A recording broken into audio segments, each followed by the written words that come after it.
Chapter 526. That was because Yang Chundong knew that with his current status and advantage, the crown prince of Jiaoji was nothing to him. When Li Yuanlong saw how quickly Yang Chundong regained his composure, he sighed inwardly.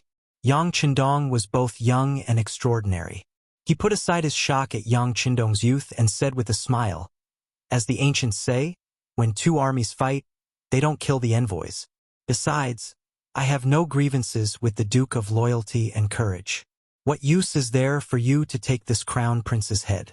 Why bother being an evil person, right?" On the surface, he pretended to be indifferent, but the words that came out of his mouth betrayed him. He was afraid that Yang Chundong would really do something to him, so he first explained some principles, saying that if Yang Chundong targeted him, the consequences would be more harmful than beneficial. Naturally, Yang Chundong understood the meaning behind Li Yuanlong's words and couldn't help but smile. Indeed, he didn't have any thoughts about the crown prince's life, so he wouldn't kill him. However, since Li Yuanlong had appeared in front of him so openly, it wouldn't be in line with Yang Chundong's character if he were to let him be too complacent. Therefore, Li Yuanlong smiled and said with a stern expression, "You don't deserve to address yourself as the crown prince in front of me. If there is a next time, you will be severely punished." When Li Yuanlong saw the smile on Yang Chundong's face, he thought that his words had struck a chord with Yang Chundong. Who would have thought that Li Yuanlong would suddenly fall out with him? Li Yuanlong then realized that he was indeed a little too comfortable just now. He immediately cupped his fists and said, "Yes, I am too used to addressing myself as the crown prince. It is my fault." With one sentence, Li Yuanlong, who had lowered his head, had already expressed his attitude and position. That was, he was really afraid of death and Yang Chundong's anger. Li Yuanlong was so cooperative and put his identity so low, which made Yang Chundong have a new level of respect for him. If this person was incomparably arrogant, even if he didn't kill him, he would humiliate him properly, or even scare him a little to make him lose face. But since the other party was so low-key, he couldn't be too forceful. Bullying a person who didn't dare to fight back was really not fun. "All right, since you're here, take a seat. Tiger's Mane, go out and keep an eye on them. No one is to disturb them without orders." Yang Chundong said casually to Tiger's Mane. He wanted to see how sincere the crown prince of Jiaoji was. Tiger's Mane originally wanted to stay and protect the young master. However, when he thought of the young master's true strength, he knew that he was unnecessary.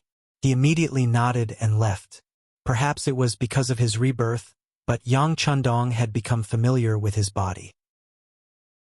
His body's potential began to explode. His strength, speed, spear skills, and perception were stronger than when he was at his peak in his previous life. Just a few days ago, when he was bored in Hanoi City, he called the 20 people from the second guard team and asked them to attack him together. To everyone's surprise, the final winner turned out to be Yang Chundong himself. Although he had taken a lot of punches and kicks because of this, he was the one standing in the end. Even the punches and kicks that he took quickly returned to normal as he continued to breathe in and out. This was all because of the qi that suddenly appeared in his body.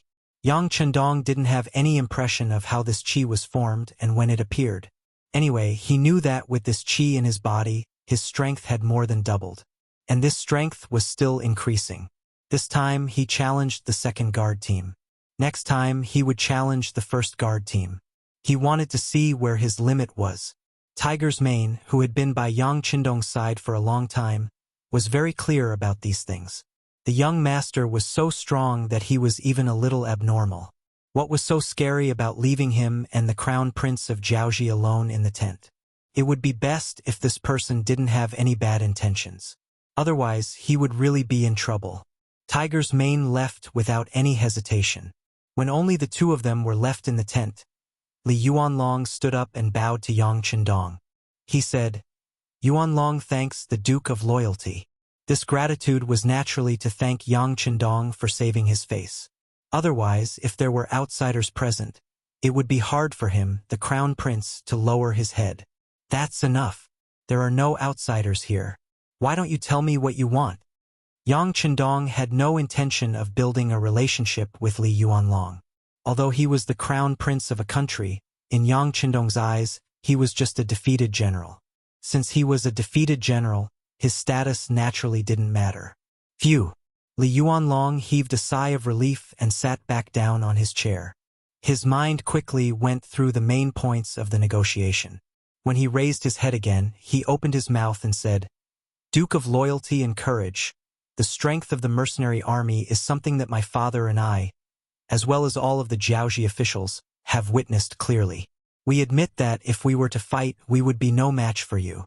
That's why I only have one goal in mind, and that is to ask the Duke of Loyalty to withdraw your troops. As for the price, please state it clearly. As long as it is within our means, we will do our best to satisfy you. How about it? It's not that you would be no match for us in a fight, it's that you wouldn't even be a match for us." Yang Chendong corrected Li Yuanlong's words. Then, he ignored Li Yuanlong's ugly expression and continued, "It's impossible for me to withdraw my troops. Either we fight until Jiaoji is destroyed, or you surrender voluntarily and admit that Jiaoji is a province of the mercenary army. This way, you and your father will not have to worry about food and clothing for the rest of your lives." As for the consequences of not surrendering voluntarily, Yang Chendong didn't state it clearly. However, he believed that Li Yuanlong should be able to imagine it. As expected, after hearing Yang Chendong's words, Li Yuanlong was stunned. Then, as if he heard wrongly, he said, "Duke of Loyalty? What did you say? I didn't hear wrongly, did I? You want Jiaoji to become a province of the mercenary army and not a province of the great Ming dynasty?" Indeed, this was what shocked Li Yuanlong. If it was the former, he would be shocked as well, but it wouldn't be as intense as it was now. What is this Duke of Loyalty trying to do? Does he want to betray the great Ming dynasty? As soon as this thought appeared in his mind, it was immediately confirmed. Yes, this Duke of Loyalty must be thinking this way. He has already proven his strength with his actions. It seems that even my father has underestimated this person. Li Yuanlong's expression kept changing. Yang Chendong didn't say anything. He had already made his intentions clear. Even though it wasn't appropriate for him to reveal his thoughts so early, especially in front of the enemy, if he didn't even have this much courage, how could he conquer the world? As for whether Li Yuanlong would inform the great Ming dynasty of his thoughts if he didn't agree, he didn't care. At most, he would just deny it. Without any evidence, who could say anything? Furthermore, whether it was the Southern Ming dynasty or Bai Ming, they probably didn't want to fall out with him. Otherwise, everyone knew what kind of price they would have to pay. Li Yuanlong was truly shocked. He knew that Yang Chendong was a powerful person. Furthermore, he was so young, so it was inevitable that he would be hot-blooded and radical in his actions. However, he didn't expect his goal to be so big. He actually wanted to take over the entire Jiaoji. Wasn't he afraid of indigestion? There were too many questions in his mind, but Li Yuanlong didn't voice them out. This was because he couldn't possibly agree to the other party's request. He was here to negotiate, not to surrender on behalf of the entire Jiaoji. If Yang Chendong was willing to retreat, even if the request was a little too much, he would find a way to satisfy it. However, he couldn't make the decision to surrender without fighting. His status didn't allow him to make such a decision. Li Yuanlong was silent for a long time. When the shock in his heart subsided, he looked at Yang Chendong with a hint of expectation in his eyes and asked, "Duke of Loyalty, was there really no other way? As long as you retreat, no matter what request you have, we will do our best to satisfy it. What do you think? You can either surrender, and you and your father can still live a good life. Of course, you won't have any power. Or you can choose another path. Tomorrow morning, my mercenary army will attack the city. When that time comes, all of you will die without a burial place." Yang Chendong stared into Li Yuanlong's eyes and said seriously, at this moment, he definitely wouldn't give Li Yuanlong any hope or expectation. This was something that couldn't be changed from the first sentence he said. Seeing Yang Chendong's seriousness, Li Yuanlong knew that there was no way out. However, he could never agree to such a condition. He even wanted to stand up and yell at Yang Chendong at the moment. It was simply impossible. However, such a thought only flashed through his mind for a moment. He couldn't take his life as a joke. Although he was indeed happy to roar like that, Once he angered Yang Chendong. He was afraid that his little life would be left here. This was not what he wanted to see at all. All right, this is a serious matter. I want to go back and discuss it with my father. Li Yuanlong took a step back and said. He didn't want to negotiate anymore. He just wanted to return to Shiyu City first. Sure. Yang Chendong nodded. This answer surprised Li Yuanlong. I can even give you a warning. If you don't give me an accurate answer by noon tomorrow, I will attack the city. When that time comes, you won't have a choice. Chapter 527. He originally thought that Yang Chendong would not let him go so easily. Who would have thought that he would allow him to leave just like that? Was this confidence? Or arrogance? But no matter what, it was best to escape from this place. Li Yuanlong immediately stood up and nodded. Rest assured, Duke of Loyalty, I know what to do. Li Yuanlong finally left. Until he left, Yang Chendong did not even stand up from his chair once. He only called for Tiger's mane outside the tent and asked him to send the Crown Prince of Jiaoji away. If he did not do so, Li Yuanlong would not be able to safely return to the city. Tiger's mane quickly returned. Young master, I have sent him away. Returning to report was not the main reason. His main purpose was to ask about the negotiations and what the mercenaries were going to do next. Yang Chendong, who was very clear about Tiger's mane's thoughts, nodded lightly and then ordered, inform all the officers to attack the city at noon tomorrow. Yang Chendong was very clear that Li Yuanlong and his father, Li, would definitely not agree to his conditions, surrendering without even putting up a fight. Even an incapable ruler would find it difficult to make such a decision, let alone the Li father and son who boasted of their abilities. But he still let Li Yuanlong leave. Perhaps only he himself knew the reason behind this. Yang Chendong did this intentionally. He wanted to set an example for others. He could give anyone a chance, but there was only one chance. If you did not grasp it, the consequences would be unimaginable. In this way, when other small countries used the same method on them, they would seriously consider it. As long as one small country surrendered without a fight, tonight's matter would not have been in vain. This was Yang Chendong's intention. He cared about the future and the situation in the future. However, Li Yuanlong, who couldn't see this, arrived at the foot of the city wall in a panic. He sat on the hanging basket and returned to the city tower. Soon he appeared in front of his father, Li. The crown prince returned. In the temporary palace, Lily wasn't the only one who didn't rest. None of the civil and military officials were resting. They were waiting for the crown prince to return. They wanted to see what kind of demands he had made, how they would respond, and what concessions they would make. As soon as he entered the temporary hall, Li Yuanlong could feel hundreds of eyes looking at him. If it was in the past, he would be secretly happy to be the center of attention, but at this moment, he was a little annoyed by the way people were staring at him. Dragoni, how is it? This time, before anyone else could ask, King Lily spoke first. Just from this point alone, it was clear that he had lost his usual composure. This was not Li's fault, and it had nothing to do with his age. All of this was because after Crown Prince Li Yuanlong had left the city and discussed with the generals, he had been shocked to discover that they had no way to deal with the mercenaries, nor did they see any hope of victory. This was what caused Lily to be shocked. Could it be that other than negotiation and compromise, there was no other way? It was because of this that he placed all his hopes on his son, hoping that Li Yuanlong could bring him a good result. Even though he knew that the mercenaries would definitely demand an exorbitant price, he still hoped that they would be more polite. After all, weren't the Han people used to learning from Confucianism, talking about moderation, talking about the demeanor of a great country, and forgiving people when possible?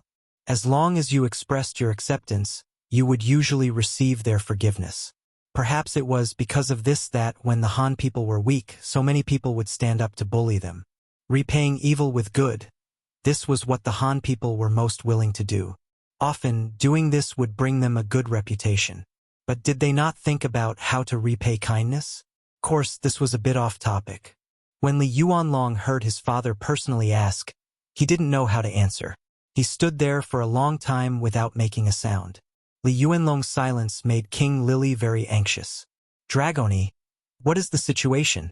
Did you not see the Ming dynasty's Duke of Loyalty and Courage? Shaking his head, Li Yuanlong said, I saw him.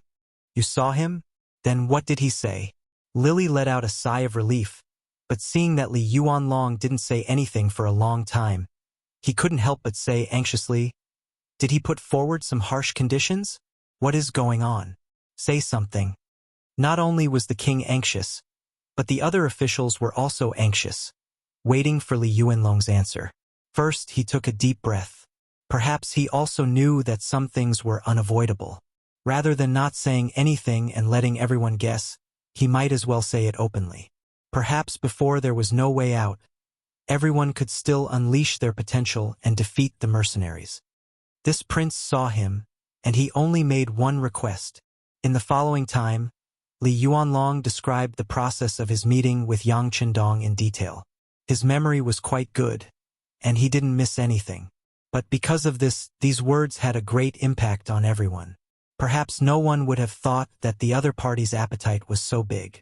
At some point, King Lily had returned to his large chair, and his expression was terrifyingly ugly. The other officials weren't any better.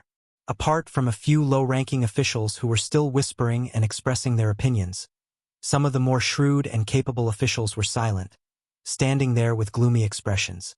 To them, negotiation was their only hope. As long as the other party could retreat, Zhaoji would have a chance to start over. As for what they would have to pay for this, there was nothing they could do about it. Who asked their enemies to be mercenaries, who asked them to send troops to Nanming first, and who asked the assassin called Mo Tua to be a Zhaoji citizen. Based on this, it was only right for them to pay a price, or rather, there was nothing they could do. But now, Yang Chendong wanted the entire Zhaoji, and this was something they didn't want to see. Killing people was nothing more than a nod of the head, not to mention the fact that they were the ones being killed. Now, they didn't even have a way out for themselves. How could they, who already felt wronged, accept such conditions? No, we can't admit defeat like this. Our military strength is more than 10 times that of theirs, and we can still fight. Chun Heijin, the famous general of the Zhaoji army, was the first to voice his opinion. Yes, we can't admit defeat. Even if we die in battle, we can't be scared to death. Another famous general of Zhaoji, Fan Yuhai, also expressed his opinion, and his opinion was the same as Chun Heijin's. With these two taking the lead, the military's opinion was very clear, and this brought hope to King Lily. How confident are you that you can defeat the mercenaries? Facing the king's question, the two generals looked at each other, then shook their heads in unison. After witnessing the might of the mercenaries' firearms, how could they still have the confidence to defeat their opponents?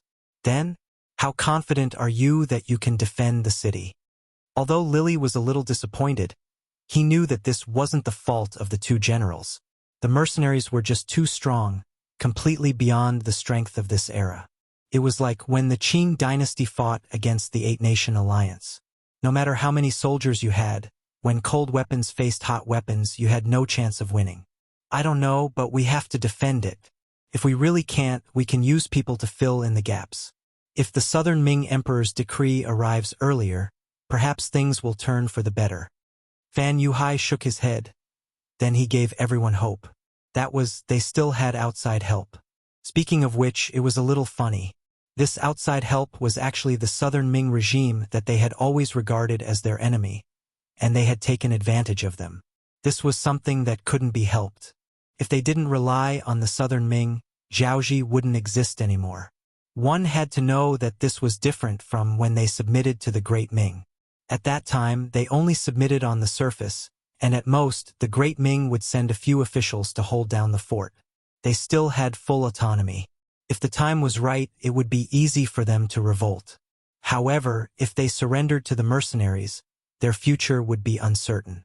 Perhaps Zhaoji would never have the chance to rise again. Fan Yuhai placed his hopes on the Southern Ming, and King Lili also had some hope.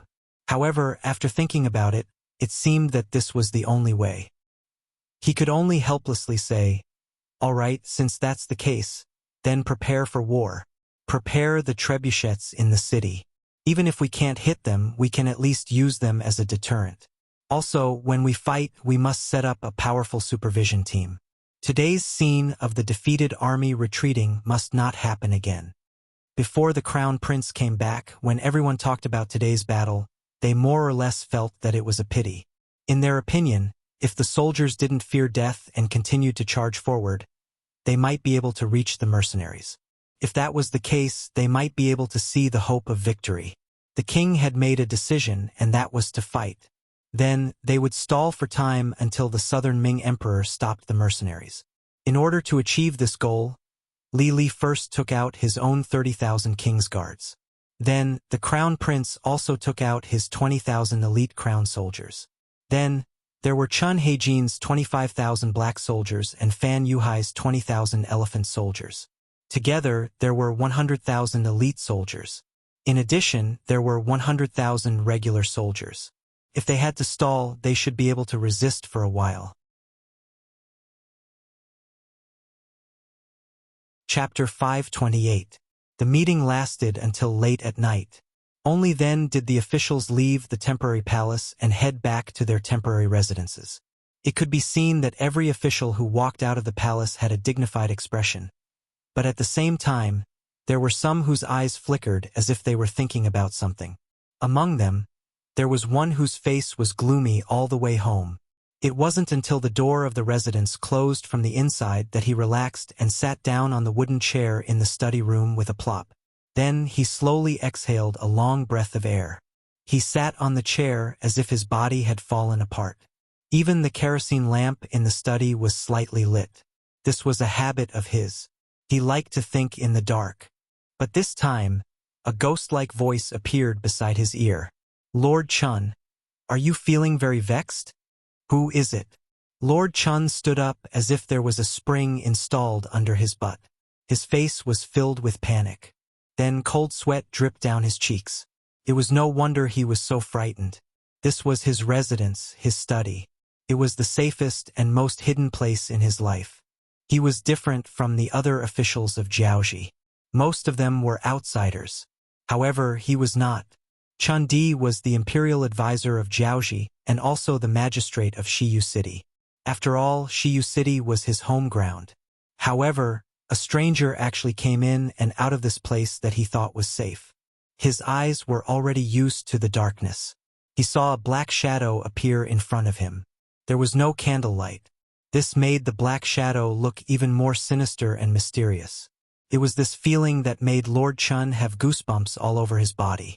It wasn't hard for him to imagine that if that person didn't want to talk to him, but wanted to make things difficult for him or even kill him, then wouldn't he have already become a corpse that was gradually turning cold?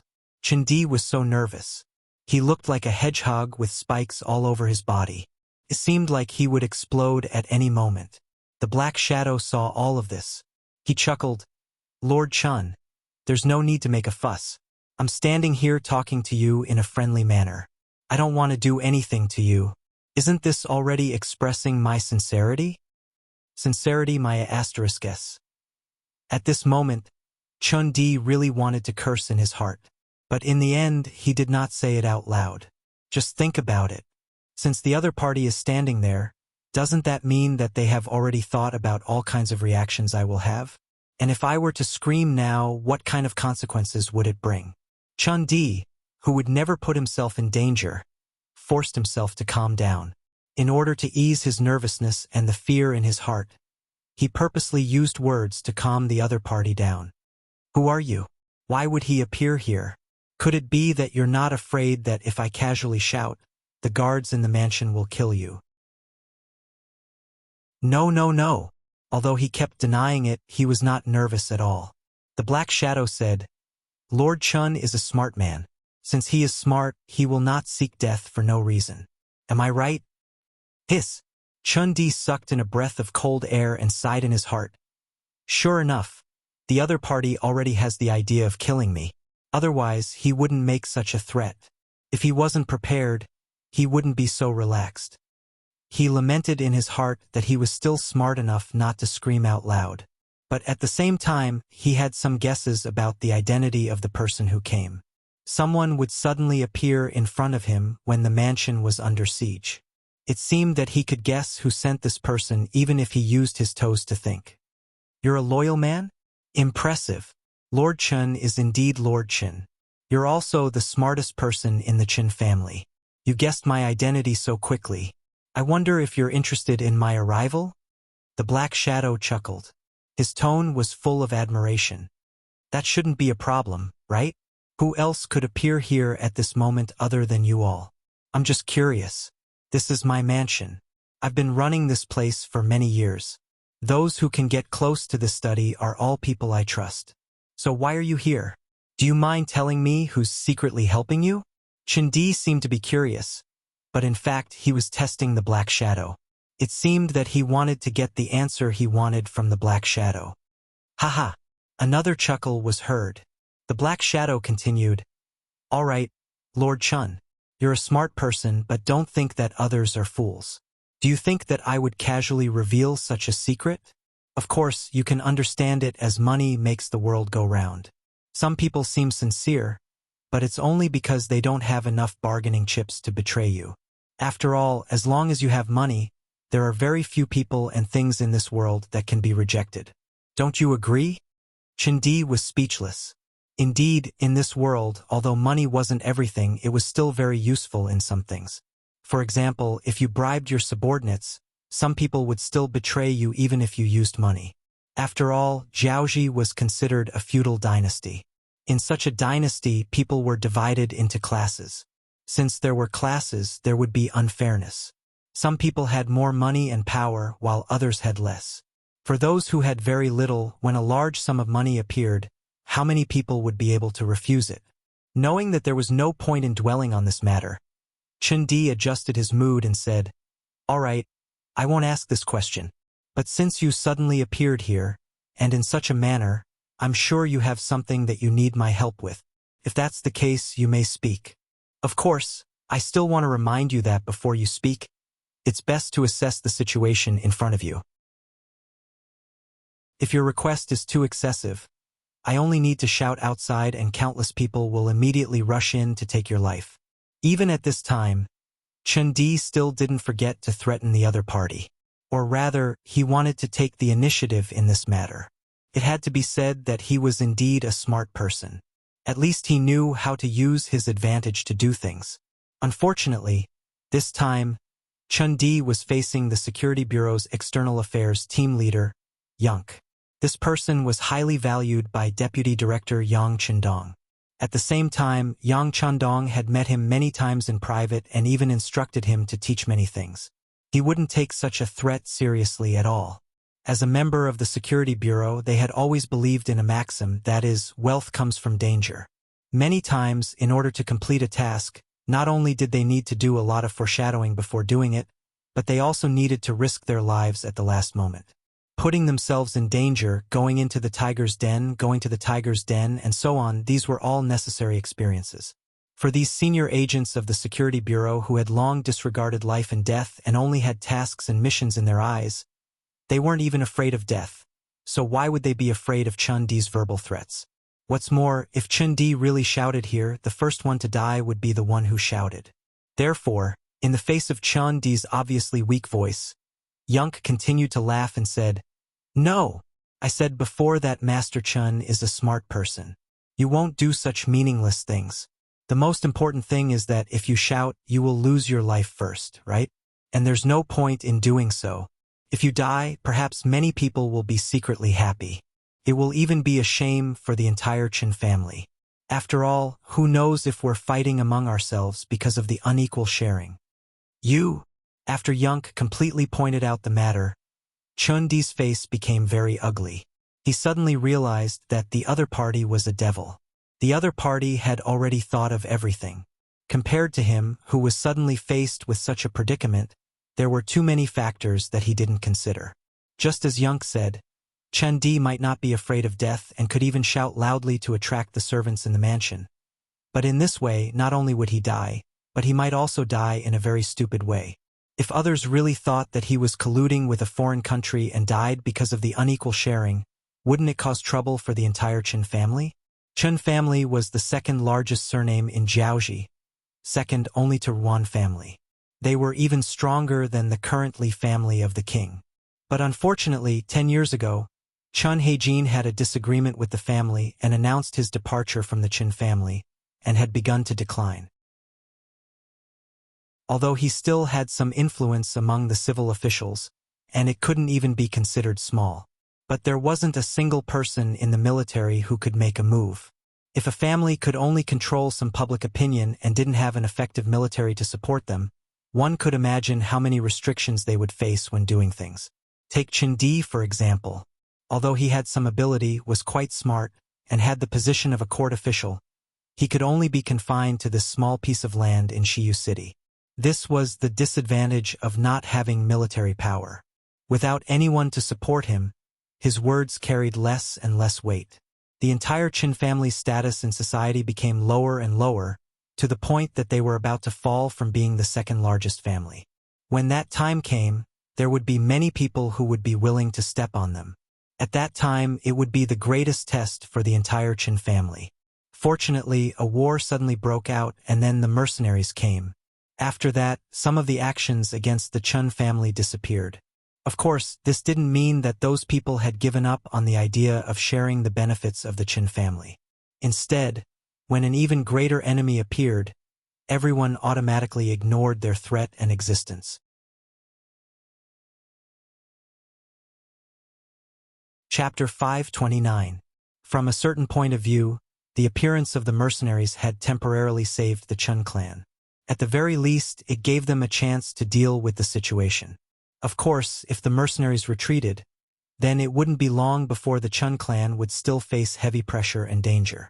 It was precisely because she had understood all of this that Yonk had sought out Chen Di instead of the other important ministers of Jiaoji. From their analysis, the Chen clan was the most likely to bow to the mercenaries. From a certain point of view, they had a common enemy, didn't they? Seeing that Chen Di was speechless, Skylark smiled like a winner and said, "Well, Lord Chen, you don't have to think too much. To be honest, I'm here to save you, don't you think so?" As soon as he said this, Chen Di knew that the other party had investigated him thoroughly. Under such circumstances, there was no point in saying anything else. He sighed and said, "All right, then say what you want to say.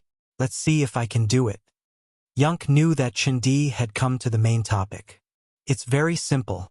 When we attack the city tomorrow, we need your help. Our Duke of Loyalty said that no matter how strong a castle is, it's still afraid of being breached from the inside. You should understand what I mean. Of course, if you do this, when the city is breached, the Chen clan's bloodline will be preserved. What do you think? Isn't this a fair deal?" Yonk directly said that he needed him to cause trouble in the city. Chen Di was already prepared for this. After all, if it wasn't for this point, Yonk wouldn't have taken the risk to appear in front of him at this time. However, he was dissatisfied that Yonk only said that the Chen clan's bloodline could be preserved and didn't say anything about settling them down. This was different from what he had expected. When one needed help, shouldn't one have to pay a great price?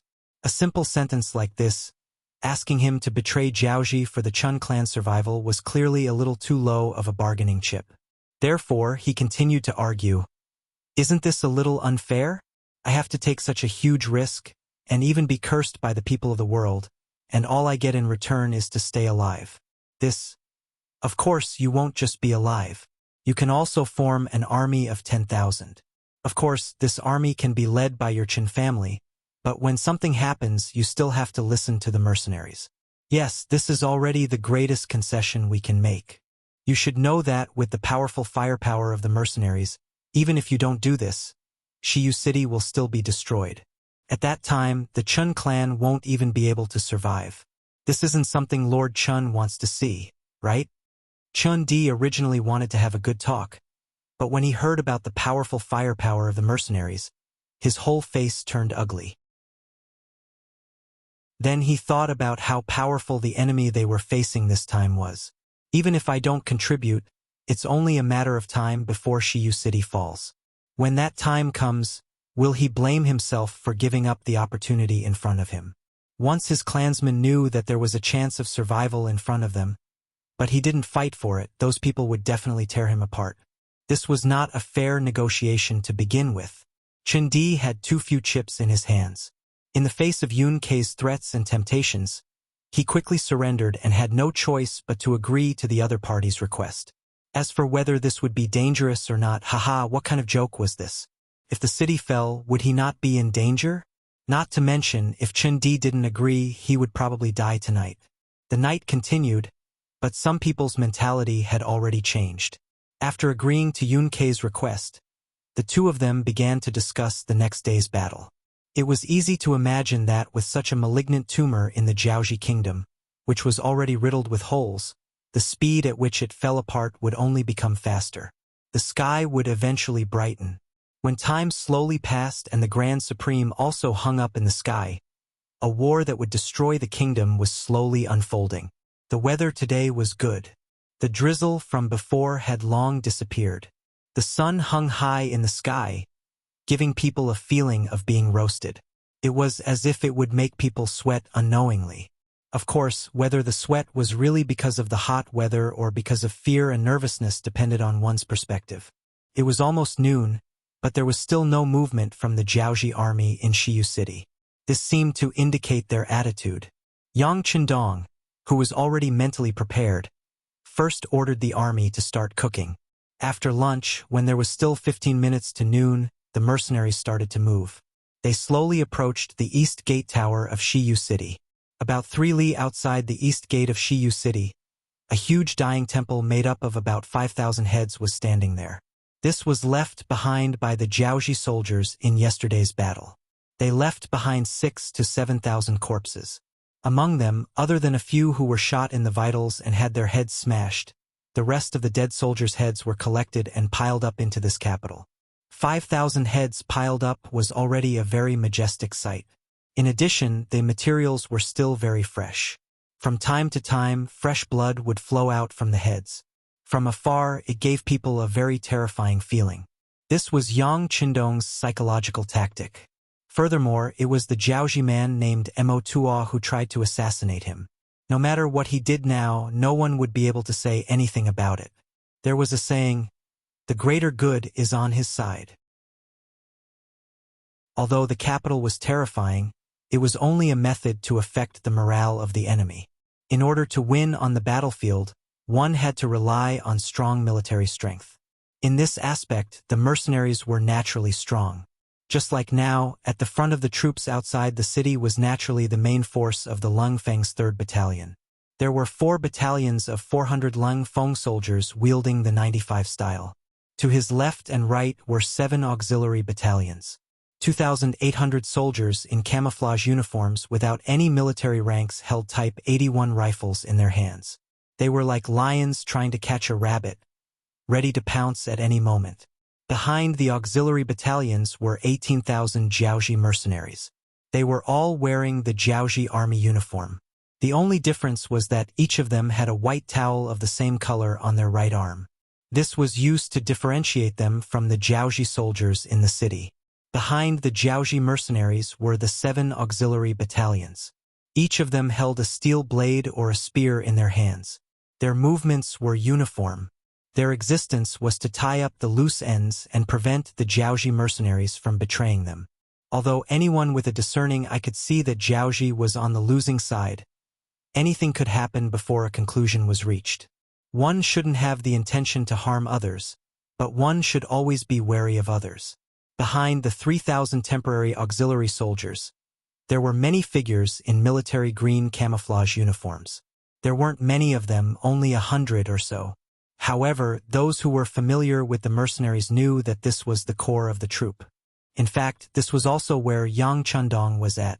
Beside him, there was a platoon of Lung Feng soldiers, Wolf Fong Special Forces, Ghost Sniper Team, and the 1st and 2nd Guard squads. The battle was about to begin, but Yang Chendong didn't look at the situation in front of him. Instead, he squatted down and stroked a few pieces of military green metal equipment as if he was caressing a beautiful woman. If there were soldiers from later generations who could see this scene, they would definitely shout out, "This is a mortar!" That's right, it was a mortar. Yang Chendong thought for a long time last night. In the end, He rejected the idea of taking out the huge cannons from the warehouse. However, he didn't do nothing. He still took out a new weapon like the mortar for today's battle. Since he had the warehouse in his hands, wouldn't it be a waste if he didn't make good use of the things inside? Whether it was the Lung Feng soldiers, auxiliary soldiers, or even temporary auxiliary soldiers, it wasn't easy to nurture these future Lung Feng soldiers. If he had the ability to make them sacrifice less, he wouldn't be stingy with taking out more things. The mortar was what he prepared. The mortar was a type of curved smoothbore cannon with a short body, a large angle of fire, and a high trajectory arc. It was loaded from the muzzle and fired a projectile with a tail fin. It was loaded from the muzzle and fired in a curved manner. The cannon was short, had a short range, and was light and flexible. Could shoot targets behind cover. Since the invention of the mortar, it had always been an effective suppressive weapon to support and accompany infantry in combat. It was an extremely important conventional weapon for infantry, and Yang Chendong took out the 100mm mortar used by the active Chinese regiments. The 100mm mortar used by the active Chinese regiments was the caliber of the mortar. The total weight was about 100 kilograms, the maximum range was 8,000 meters, and the effective killing radius was about 20 meters. This type of mortar wasn't the largest caliber, nor was it the smallest. The weight of 200 kilograms wasn't too heavy. At least a few people could easily lift it up. Early in the morning, when the 5 mortars appeared in Yang Chendong's tent, only Tiger's Mane and Beta Persei were surprised. Fortunately, they had seen this kind of thing many times before. Since the young master didn't explain it to them, they naturally didn't ask anything. As for the others, when they saw that Tiger's Mane and Beta Persei didn't show the slightest surprise, they didn't ask. They all thought that this was originally arranged by the 6th young master. Yang Chendong could feel a trace of confusion in Tiger's Mane and Beta Persei's eyes, but he didn't explain. Didn't they all think of him as a god? Then he would continue to be one. In fact, he really didn't know how to explain anything.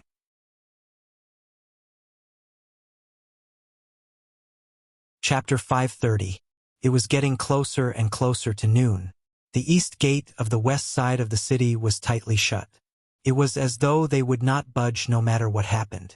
However, if one were to walk behind the east gate, one would see that there were many Jiaoji soldiers gathered there. Among them, there were elephant soldiers riding on elephants, black soldiers with darker skin than normal people, and the crown prince's soldiers and the king's guards. A total of 100,000 people were gathered outside the east gate. Due to the large number of people, the line was already 10 miles from the city center. This was the Jiaoji army's tactic. Once the battle started, they would use the human wave tactic to charge out. As long as they could reach the mercenaries, they would see the hope of victory. As for the 150,000 Jiaoji soldiers, 50,000 were left in the city to protect the trebuchets and maintain order in the city. The other 100,000 were at the north and south gates, waiting for the elite Jiaoji soldiers to charge out so that they could surround them from the sides. In short, they wanted to use their advantage in numbers to fight to the death with the mercenaries. Inside the east gate, 10,000 crown prince's soldiers were ready to charge at the front lines. Behind them were 10 moving metal chariots. Inside the chariots were some strong men who used their legs to help them move. In the eye sockets of the chariots, there were 20 crossbowmen who were ready to fire at any time. These were the defensive measures that the Jiaoji army had come up with in a short period of time to counter the fire of firearms. Whether it was the metal chariots or the metal shields, once they could block the bullets, the soldiers behind would have more chances to charge forward and engage in close combat. With this, the Jiaoji army had a chance of victory. The Jiaoji army had made their final preparations. The mercenaries outside the city were also checking their guns and ammunition for the last time.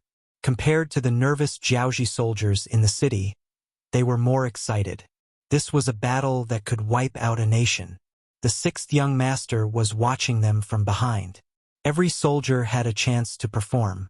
Everyone wanted to achieve merit in this battle and return to Chichen City with their medals to receive the congratulations of their family and friends. However, there was one thing that puzzled Luo Pe, the commander of the 2nd Cold Front Regiment. That was why the 6th young master didn't order them to attack the city. He only ordered them to guard the area 2 li in front of the city gates and surround the area in a fan shape. Commander, what is the 6th young master's intention? Will they be able to charge out if we guard like this?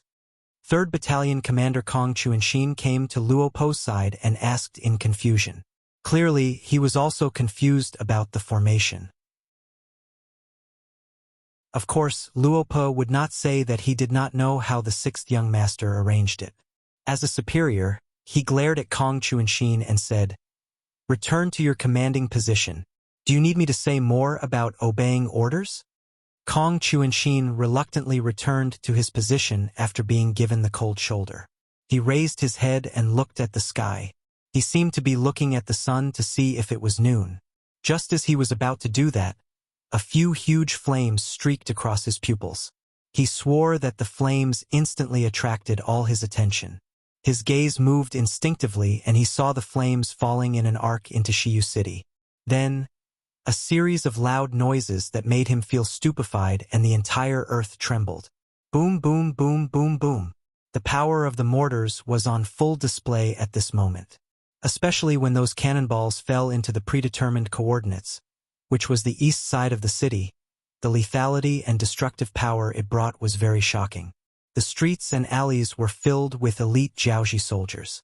They were waiting for the mercenaries to get close enough to open the city gates and charge out like a gust of wind. Although such an attack would inevitably result in some casualties, who wouldn't die in a war? Moreover, the general had said that once they reached the side of the mercenaries, the scales of victory would tip in their favor.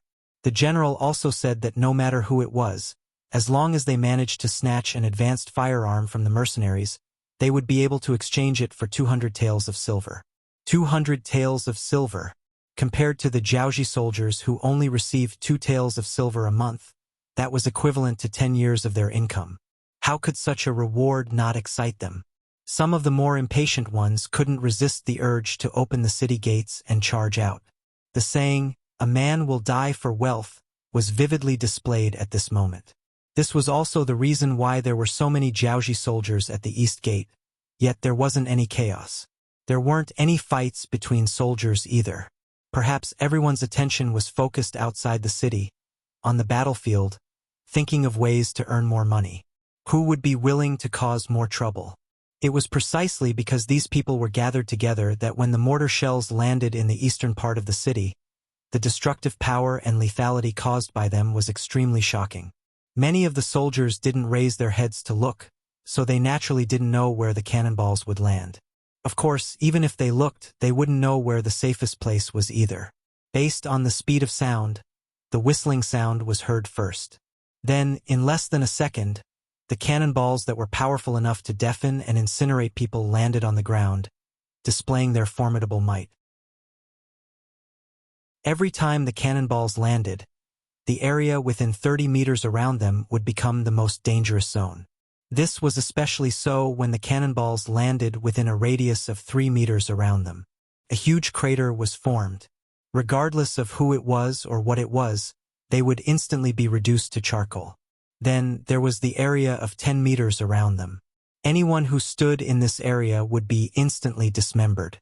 Even their parents wouldn't be able to recognize them. Even at the outer perimeter, there were still many cannonball fragments flying about. Even if it was just one fragment, it would be enough to cause them to fall to the ground and cry out in pain. At the same time, they would completely lose their ability to fight. Their miserable cries would also greatly affect the morale of the surrounding soldiers. 5 mortar shells were fired from 5 different positions in a very short period of time. The lethality and destruction caused by the shells could no longer be described with words. For some of the Jiaoji soldiers, there was nothing to be afraid of. Or rather, they didn't know what fear was. However, for those who were still alive, it was indeed a great shock. That kind of feeling could really be described as a living hell, because they didn't know where that godlike thing would land next. Would it just happen to land on their heads? One had to know that this was a mortar taken out from Dachang. Even the shells were produced by Dachang. This made their accuracy and explosive power extremely high. These cannonballs were also developed by the modern army after countless efforts and experiments. They were meant to be used by the grassroots army and were extremely useful. The 25 cannonballs were equivalent to 25 godlike things. This had already scared the higher-ups of Jiaozhi silly. King Li Li of Jiaozhi was already dumbfounded. He didn't know what to say, nor did he know how to describe his current feelings. Perhaps if he had to say it, King Li Li would definitely curse him for not saying anything when he had such a powerful weapon and only using it now. What was the point of fighting this war then? If the godlike thing was even more furious, perhaps there wouldn't even be a need to fight this war. Shiyu City would be bombed into ruins and all of them would become fertilizer and be buried in this land forever. Father, what should we do? The crown prince, Li Yuanlong, was also enraged by the god of heaven and lost his temper. He looked at his father with eyes filled with endless fear and terror. Open the city gates and rush out. No matter what, we can't admit defeat like this. Also, think of a way to leave behind some of our elites. We will leave from the west gate and head to the commandant city. King Li Li had no choice but to prepare for the worst. Abandoning Shiyu City and heading to the commandant city was a chess piece that Li Li had prepared. He thought that this move wouldn't be necessary and would only be used after a period of time. However, it seemed like he had no choice but to use it in advance. Yes. Crown Prince Li Yuanlong calmed down a little after hearing his father's words and went to pass down the order.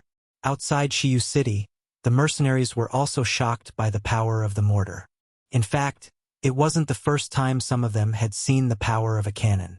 In fact, the power of a cannon was far greater than the power of a mortar.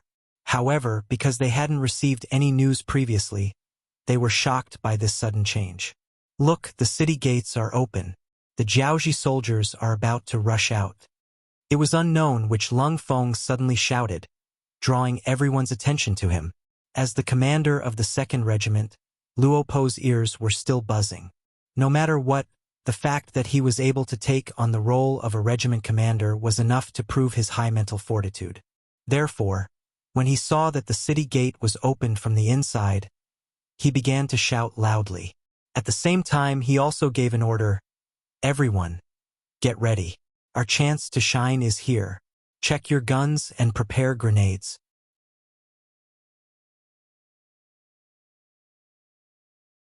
Chapter 531.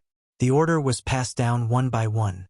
Soon, a main battalion of the Cold Vanguard Battalion and 7 auxiliary battalions raised their guns and aimed at the Jiaozhi soldiers coming out of the city. It had to be said that elites were indeed elites.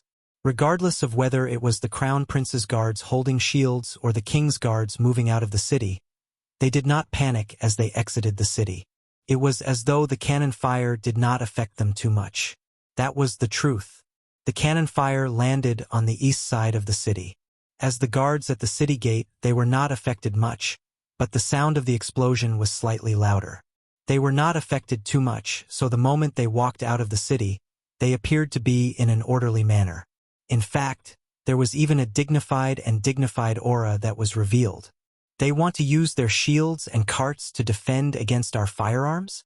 The political commissar of the Cold Vanguard 2nd Battalion, Kong Jie, looked at the formation of the Jiaozhi soldiers and said emotionally, "Humph! Prepare to fire the rocket launchers." Commander Luo Po only glanced at them casually before making the necessary arrangements. He wanted the enemy to know how laughable their carts and shields were in front of mercenaries. Of course, this was only preparation for the worst. After all, rocket launchers could not be considered a conventional weapon due to the limited production capacity of Qiqian City's munitions factory. It would be best if they could use them sparingly. Let's get them to fire first and see what happens. Luo Po did not immediately give the order to fire the rocket launchers. Instead, he gave the order to fire first. He wanted to see if the shields and carts could really defend against bullets. The Cold Vanguard Battalion and the auxiliary soldiers who had been itching to attack for a long time were waiting for their commander's order. After the order was given, a series of gunshots rang out. Bronze-colored bullet shells were scattered everywhere. The bullets that were shot out also hit the iron shields and iron carriages that came out first. The Jiaozhi soldiers who were well prepared in this aspect performed well in the face of the bullets. Other than a few shield-wielding soldiers who accidentally exposed their heads, Most of the Jiaoji soldiers were able to block this wave of attacks and did not suffer any damage. General Fan Yuhai, who was standing behind Iron Shield, was overjoyed when he saw the results of the battle. He took the opportunity to loudly encourage his soldiers. Very good. Everyone should have seen it. Their guns are useless against us. Listen to my orders. Advance. Needless to say, the faces of the Jiaoji soldiers were filled with excitement.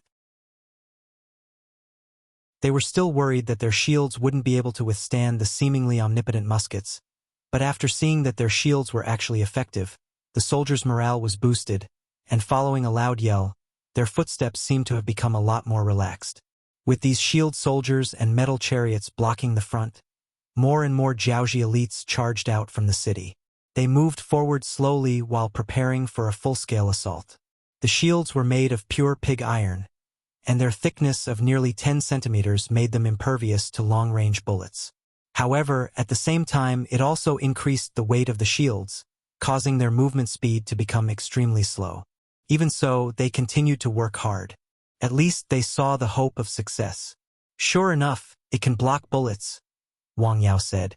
2nd Regiment Commander Luo Pa looked at the scene in front of him and frowned slightly. However, he quickly relaxed. Regiment Commander, can we use the rocket launchers to blast them away? Political Commissar Kong Jie asked worriedly. There's no rush. Let's wait for more of them to come out. Political Commissar, didn't you see that the 6th Young Master side had stopped firing? Luopo was very relaxed when he spoke of this. Clearly, everything that happened before his eyes was within his expectations. Political Commissar Kong Jie wanted to say something, but when he heard that even the 6th Young Master side had stopped moving, he nodded in realization. It seemed like the 6th Young Master wanted to eliminate the main force of the Jiaoji army outside the city. If they used the rocket launchers now, it would only scare them away. Once they entered the city, it would be much more troublesome to start a street fight. After the regiment commander and political commissar understood everything, the mercenaries naturally quieted down. However, this silence was only the calm before the storm. The Jiaoji army naturally didn't know about this. Even the commanding general, one of the famous generals of Jiaoji, Fan Yuhai, didn't think too much about it. In his opinion, the mercenaries must be helpless against such a strategy. Next, it was time for him to show off his skills. As for why the so-called God's Fury didn't appear, it was very likely that the enemy had used up all their ammunition. One couldn't blame Fan Yuhai for thinking this way. Even though he was a famous general, when faced with unknown advanced firearms, his imagination was pitiful. The Jiaoji army was still accelerating their formation. They were continuously sending out large numbers of soldiers outside the city in preparation for the final battle. When this news was sent to the temporary palace in the city, King Li Li and Crown Prince Li Yuanlong couldn't help but sigh in relief. When the artillery shells landed and started to wreak havoc in the city, they really thought that the situation was over. Their hearts couldn't help but turn cold. However, the sudden change in the battlefield gave them new hope. Good. Inform General Fan and General Chun to do as they please. As long as we can defeat the mercenaries and take the advanced firearms in their hands, it will be worth it no matter what price we have to pay. He was afraid that the 2 generals at the front wouldn't be able to give it their all. At this moment, King Li Li gave them a lot of power. However, King Li Li didn't know. Perhaps he had placed all his attention on the battlefield in the east of the city. He didn't know that, in the west of the city, there was a faction opposing him that was growing. The master behind this faction was the minister of the imperial court and the minister of the west of the city, Chun Di. Last night, he'd said that he'd come to an agreement with Yun Quebec. No matter if it was for the sake of his own survival or for the sake of the Chun clan that stood behind him, he didn't have a path of retreat now. It was either death or destruction, so he would naturally choose the death of others. After Chun Di made his decision, the advantages he had gained from managing the west of the city for many years were finally revealed. After he gathered some of his trusted subordinates and Chun clan members, he raised the slogan of opposing King Li Li. He claimed that it was because of King Li Li's arrogance that he sent people to assassinate the Duke of Zhongdan of the Great Ming Dynasty, that the entire Jiaoxi kingdom was in danger. If they wanted to resolve this matter and survive, there was only one way. That was to overthrow King Li Li and build a new kingdom in the Jiaoxi region under the leadership of the mercenaries. In order to gain everyone's support and trust, Chun Di even told them that he had met with the mercenaries and that they had agreed to let him build an army of 10,000. There was no other way. Although most of the people were trustworthy, their opponent was King Li Li. Who knew if there would be a snitch? As expected, after Chun Di said that he had met with the mercenaries, the restless crowd quickly calmed down. As an opponent, the mercenaries were very terrifying. But once they became friends, this fear would no longer appear on them. Instead, it would become a great help, wouldn't it? Rather than saying that they trusted Chun Di, it was more accurate to say that they trusted the mercenaries. But no matter what the outcome was, these people had been successfully instigated to defect. The first thing they did was to target the catapults that were everywhere in the city. The catapults were one of the most advanced and commonly used long-range projectile weapons of that era. They were originally prepared to deal with the mercenaries that entered the city. When the huge rocks suddenly fell from the sky, although they would suffer losses, the mercenaries wouldn't be in a better situation. This thing was also what the City Security Bureau's Foreign Affairs Division, Skylark, and the others were afraid of. After receiving the 6th Young Master's order, they decided to remove this danger first. This also made Chun Di and the others valuable to be used. With these people's response and their subordinates, the 10,000 Jiaoxi soldiers were quickly under their control. Then, they charged towards the catapults in the city and began to destroy them. King Li Li didn't know about this. By the time he received this news, the situation had already been decided and the losses could not be recovered. Outside the east side of the city, apart from Crown Prince Li Yuanlong, who had followed his father's orders and called back the 5,000 Crown Prince guards, the other 100,000 elites were quickly leaving the city and getting into formation. An army of nearly 100,000. If all of them were deployed, it would be a very large force. Just looking at it from afar would make one's legs go soft and their entire body tremble. After all, this scale was enough to make anyone who was advancing feel fear. Commander Luopo also knew this and didn't want his soldiers to experience this. Although he had confidence in the mercenaries, especially in Lung Feng, it was better not to try some things. Therefore, when the other side left the city with about 50,000 people, he waved his hand and ordered the 5 rocket launchers to each lead 5 deputies to move to the west of the city under the East City Gate. There was no other way. The effective range of the rocket launcher was only around 200 meters. Right now, the distance between the two sides was at least 500 meters. Although this distance was shrinking as the Jiaoxi army continued to leave the city, he couldn't wait any longer. He could only order the rocket launchers to attack first.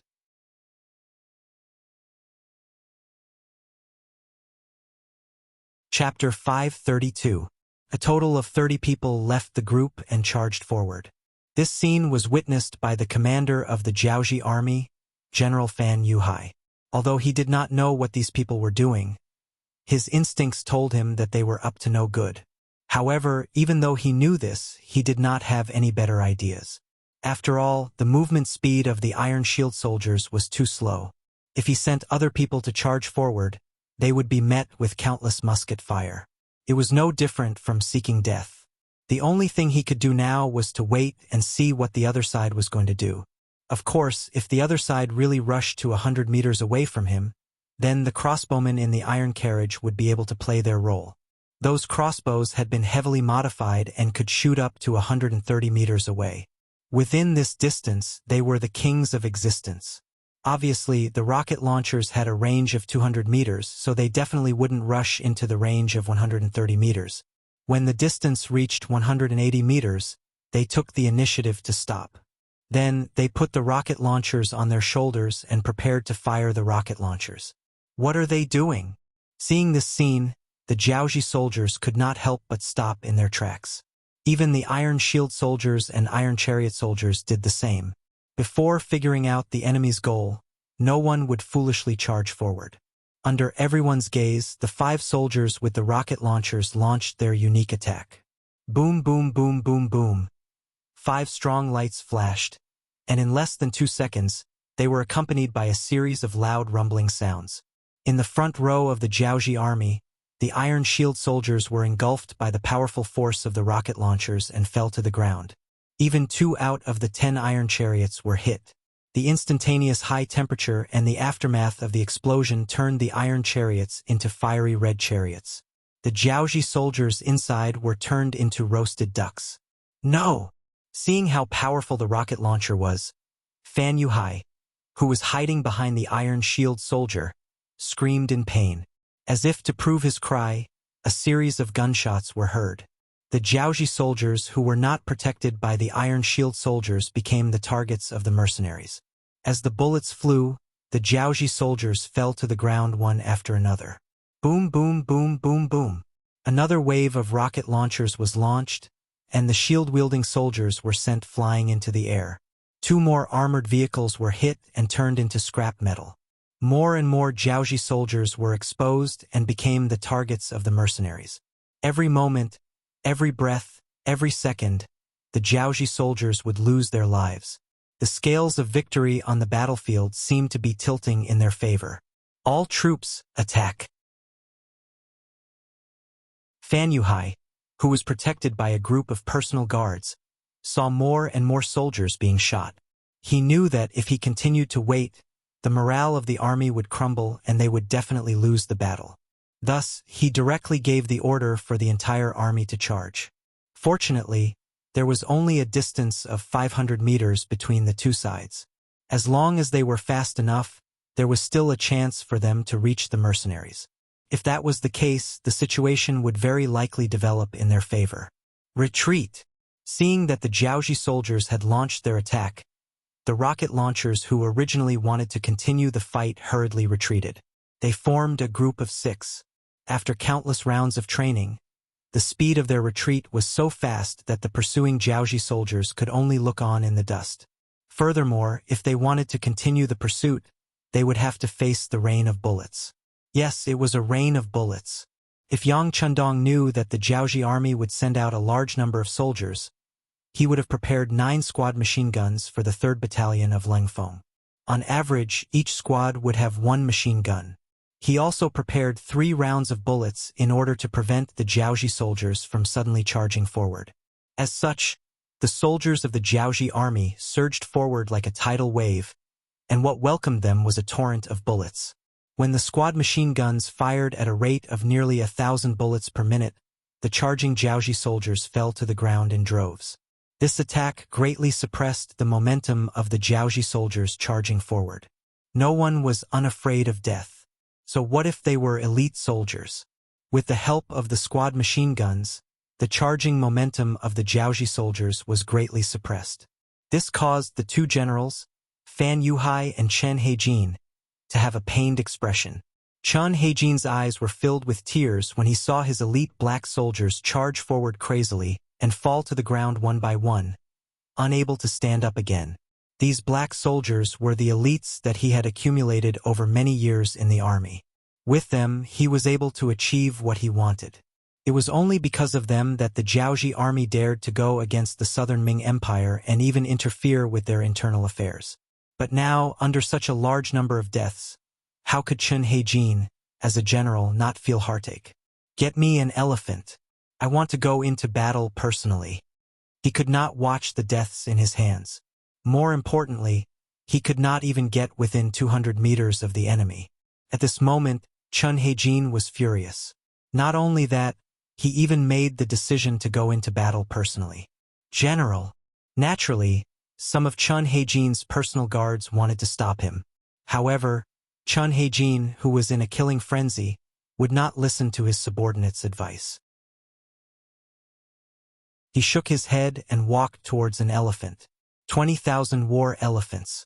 This was the strongest force that the Jiaoji army had. It was also the only chance of victory.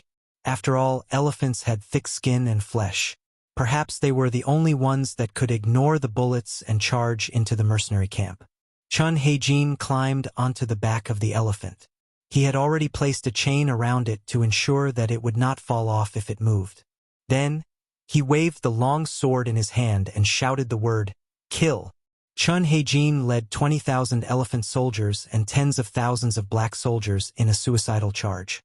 Thump, thump, thump, thump. The heavy elephant body stomped on the ground, bringing with it a series of rumbling sounds. When the 20,000 elephants attacked from the front and back, the momentum was terrifying. On the side of the mercenaries, the 18,000 Jiaoji mercenaries were shocked. As a former member of the Jiaoji people, they knew a thing or two about these war elephants. Some of them even knew that the elephant army played a decisive role in the battle against the great Ming dynasty's musketeers. Now, could the musketeers of the mercenaries stop the elephants from getting closer? If they could not, once these war elephants charged into the camp, they would start wreaking havoc. Once the rest of the Jiaoji army charged in, would they still be able to win? It was no wonder that the Jiaoji mercenaries were so afraid. After all, the mindset of first sight is the most important thing could affect a person. While they were worried, the remaining 6 iron chariots of the Jiaoji army started to move forward. The thousands of iron shield soldiers who had regrouped were moving behind the elephant army. They looked like they were going to take advantage of the situation and charge forward. This was the real attack. The Jiaoji army was unleashing their last bit of potential. It was not an exaggeration to say that if they could withstand this wave, the Jiaoji army would not be able to fight anymore. On the other hand, if they could not withstand this wave, the mercenaries would be completely defeated. Don't be afraid of wasting bullets. Fire as hard as you can. Grenade squad, concentrate all the grenades. When they get close, blast them. The 2nd Regiment commander of the Cold Front, Luo Pe, shouted. At the same time, he ordered the 5 rocket launchers to prepare for attack. Battalion commander, shouldn't we stop for a while? The machine guns used by our 9 squads are all red. If this continues, I'm afraid they will be scrapped. Company Commander Tian Su came to Battalion Commander Kong Chuanshin's side and said anxiously, the squad machine guns were their treasures. They could not waste them after just one use. That would be the biggest waste. Battalion Commander Kong Chuanshin only hesitated for a moment before nodding.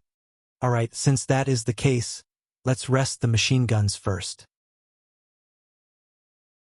Everyone, switch to the 9-5 continuous fire style. At the same time, be prepared to retreat. Kong Chuanshin hesitated for a while before saying the last sentence. This battle was indeed enjoyable. However, the Jiaoji elites were elites after all. Their fearless charging style had truly frightened them. The distance between them and the Jiaoji elites was getting closer and closer. Once they got close, no matter how good they were at fighting, they would not be able to gain the upper hand in a chaotic one-on-one battle. Furthermore, the Cold Vanguard was a treasure. If the Cold Vanguard suffered heavy losses because of this, he wouldn't know how to answer to the others. If that really happened, his position as a battalion commander would come to an end. Company Commander Tian Su hesitated for a moment when he heard Battalion Commander Tian Su say to be prepared to retreat. However, he quickly understood. Retreating did not mean admitting defeat. It was just a strategy. Just like what the 6th young master said, only by preserving one's strength would one be able to effectively defeat the enemy. If one died, then what was the point of fighting? Company Commander Tian Su went to pass on the order. Kong Chuanshin held the 9-5 style in his hand and fired a dozen more bullets. At least a few Jiaoji soldiers died under his gun. Even a charging Jiaoji war elephant had more than one bullet embedded in its right front leg. It fell to one knee with a loud thud. While the Jiaoji soldier on it was flung away, it also brought a lot of resistance to the charging elephants behind it.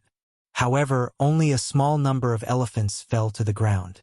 It was not enough to stop the charging momentum of the main force of the Jiaoji army. In front of the silver armored war elephants, the power of the bullets was indeed weakened by a lot.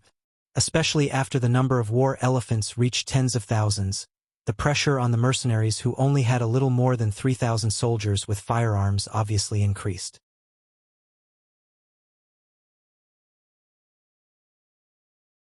Chapter 533. The rocket launchers were fired, and the war elephants that were hit either fell to the ground or ran away in fear. It did alleviate some of the pressure on the main force of the mercenaries, but it still didn't have much effect on the overall situation.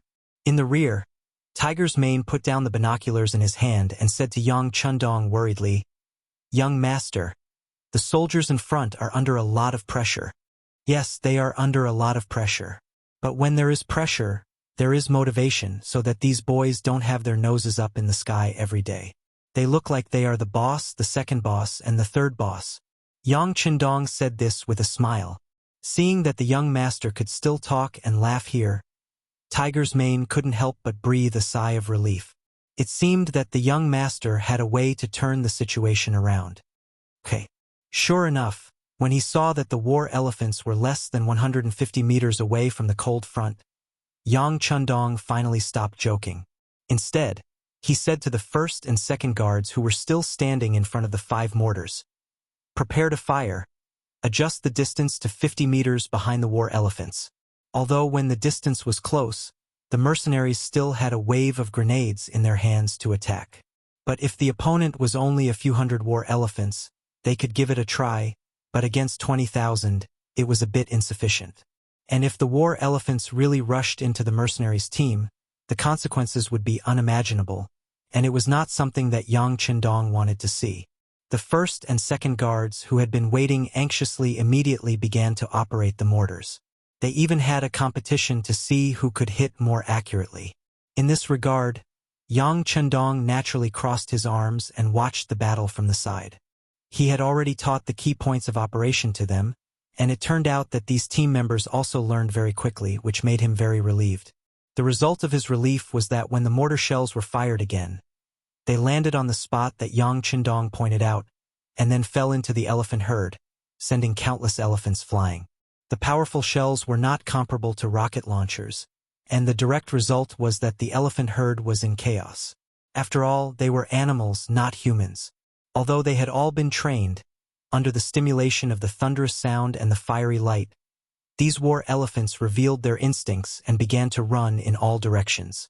This caused the Jiaoji soldiers near them to suffer, and they became meat paste under the feet of the war elephants. Even the Jiaoji soldiers riding on the war elephants didn't fare any better. Faced with the disobedient war elephants, they were either thrown away or directly killed by the shells. Chun Heijin, one of the famous generals of Jiaoji, was unfortunately hit by a shell under such circumstances, and it happened to be in the center of the battlefield. His entire body instantly turned into countless pieces, and his original appearance could no longer be seen. There was a saying that success and failure depended on the same person. The hope that they had placed their hopes on had now become the biggest threat. The moment the Jiaoji soldiers were mercilessly trampled, it was already announced that the attack had failed. In addition, the mercenaries took this opportunity to launch a frenzied counterattack. Some of the brave soldiers directly rushed out and threw the grenades in their hands forward, causing balls of fire to appear, and then, there was no more and then. The morale of the Jiaoji soldiers had been completely extinguished. Even one of the famous generals, Fan Yuhai, saw that the situation was turning for the worse, and led 20,000 elite soldiers to escape in another direction outside the city. As for the soldiers who did not follow General Fan, what they needed to do now was to escape back to Shiyu City.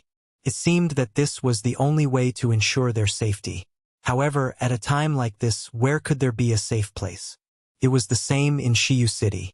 After Chun Di led his subordinates and the Chun clansmen to destroy all the catapults in the city, they didn't face the attack of the Jiaoji army. Instead, they were ignored and ignored. After the news of the defeat at the front lines had spread, even King Li Li and Crown Prince Li Yuanlong had escaped Shiyu City under the protection of the Crown Prince's 5,000 guards, and were heading towards the commandery city. The king and Crown Prince had escaped, and so had General Fan. General Chun had died in battle, and the soldiers below him were like headless flies. Who would care about what Chun Di was doing? Especially the 100,000 Jiaoji soldiers who were waiting at the north and south of the city. They were like abandoned children, and no one cared about them. According to the original plan, when the 100,000 elite Jiaoji soldiers charged from the east of the city, The 100,000 soldiers of the Jiaoji soldiers would charge out from the north and south gates and cooperate with the main force to attack the mercenaries' camp. After all, they had the advantage in numbers. However, the moment the mortars were fired, the ordinary Jiaoji soldiers were afraid. They didn't want to face death, especially when they knew that, in the original plan, they were just scapegoats and shields. It was normal for them to hesitate for a while. It was the hesitation of the generals that caused the soldiers below to react. When the order was given to open the city gates and charge at the mercenaries, they didn't want to do it. It wasn't a collective strike, but at least most of the people with brains stood in place and didn't move. When the generals saw that the soldiers didn't follow their orders, although they were angry, they didn't dare to do anything overboard. Who knew if the soldiers would attack them if they were forced into a corner? It was at this time that news came from the front lines.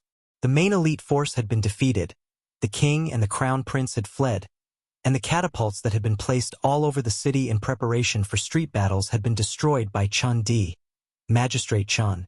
It was also said that Magistrate Chun had joined the mercenaries and obtained a certain amount of authority. With so much news spreading, the 100,000 ordinary Jiaoji generals were confused. They had been abandoned and couldn't find a way forward. However, some of the smarter ones sent people to contact Chun Di. They wanted to see if there were any benefits to be gained from joining the mercenaries. It wasn't that these generals didn't have a code of brotherhood, but under the circumstances, this was the best choice. One had to know that the puppet army wasn't just a product of one country. As such, the entire Shiyu city began to fall into internal strife with different thoughts. This chaotic situation lasted for a total of 5 days. During these 5 days, the mercenaries stood guard outside the east gate, showing no intention of entering the city. According to Yang Qindong's words, it was a mess. If they entered now, it would be troublesome. There might even be some unnecessary deaths. He didn't want to see such worthless sacrifices. The mercenaries were all treasures, and even the auxiliary soldiers were future treasures.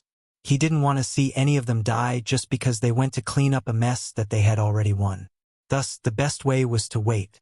He would wait for Chun Di and Yunk to clear up the order in the city before entering. Of course, he didn't do anything during these 5 days. There were close to 50,000 captives outside the east gate under his command. These were the elites of Jiaoji. Furthermore, they were made up of strong men and adult men. They were a rich source of manpower. With close to 50,000 captives, the 18,000 Jiaoji mercenaries were naturally put to good use. They were in charge of guarding the captives while the auxiliary soldiers were in charge of screening and registration. The mercenaries and auxiliary soldiers were in charge of guarding the captives. The cooperation went smoothly. However, Yang Chendong was dissatisfied that 20,000 captives had escaped. Even the famous general of Jiaoji, Fan Yuhai, had escaped. Thus, the battle outside the east gate had only killed 30,000 people. However, this was already enough to set the foundation for Jiaoji's downfall. This was because good news had just come from the commandery city. King Li Li and Crown Prince Li Yuanlong, who had escaped there, had already snuck into the commandery city. They had been captured alive by Wu Sheng, the commander of the 2nd Battalion of the Cold Front 2nd Regiment. Wu Sheng had led the 1st Battalion of the main force and 2 auxiliary battalions to fight in the Langsun region. At the peak of the battle, they had faced Chun Heijin's 30,000 black soldiers and Ruan Gangwang's 30,000 Jiaoji soldiers. Even so, Wu Sheng and his men weren't at a disadvantage. Relying on their training in the rainforest, superior equipment, and close cooperation, they had killed 20,000 enemies and lost less than 200 men. After seeing Chun Heijin retreat to Shiyu City, the remaining 1,000 men had followed orders to the commandery city. They had quietly infiltrated the city and occupied it without leaving a trace. Only when King Li Li and his men were surrounded did they know that there was no way out. After a series of battles, General Ruan Xiaozhong had been killed, and King Li Li and Crown Prince Li Yuanlong had been captured. This also marked the fall of the Jiaoji kingdom. Just a few days ago, Chan Bo, the commander of the 2nd Battalion, who had defeated 100,000 Lansong soldiers and occupied Yinglu City, had returned. Along with him were 90,000 Lansong soldiers. Suddenly, the number of captives had reached 150,000, and the pressure was not small. Fortunately, there were 45,000 young and knowledgeable people from Hanoi City, the capital of Jiaoxi Nation. Their arrival alleviated the pressure on the captives. They only needed to wait for 2 more days for the Nietong regiment to take over the captives, and the situation would be settled. From the time they entered Jiaoxi until now, it had only been a month. Counting from the time they entered the Langsun region, it had only been 50 days. The arrogant Jiaoxi army that dared to challenge the Great Ming at its peak had been wiped out. Now, other than a few cities that were still guarded by Jiaoxi soldiers, most of the main cities had been taken over by the mercenaries. Could be said that from this moment onwards, Yang Chendong could announce to the world that Jiaoxi had been destroyed. 5 days later, Shiyu City was no longer as chaotic as before. After Chen Di asked for instructions, and Yun Kai passed the message, the East City Gate was opened once more, and a large number of Jiaoxi soldiers walked out.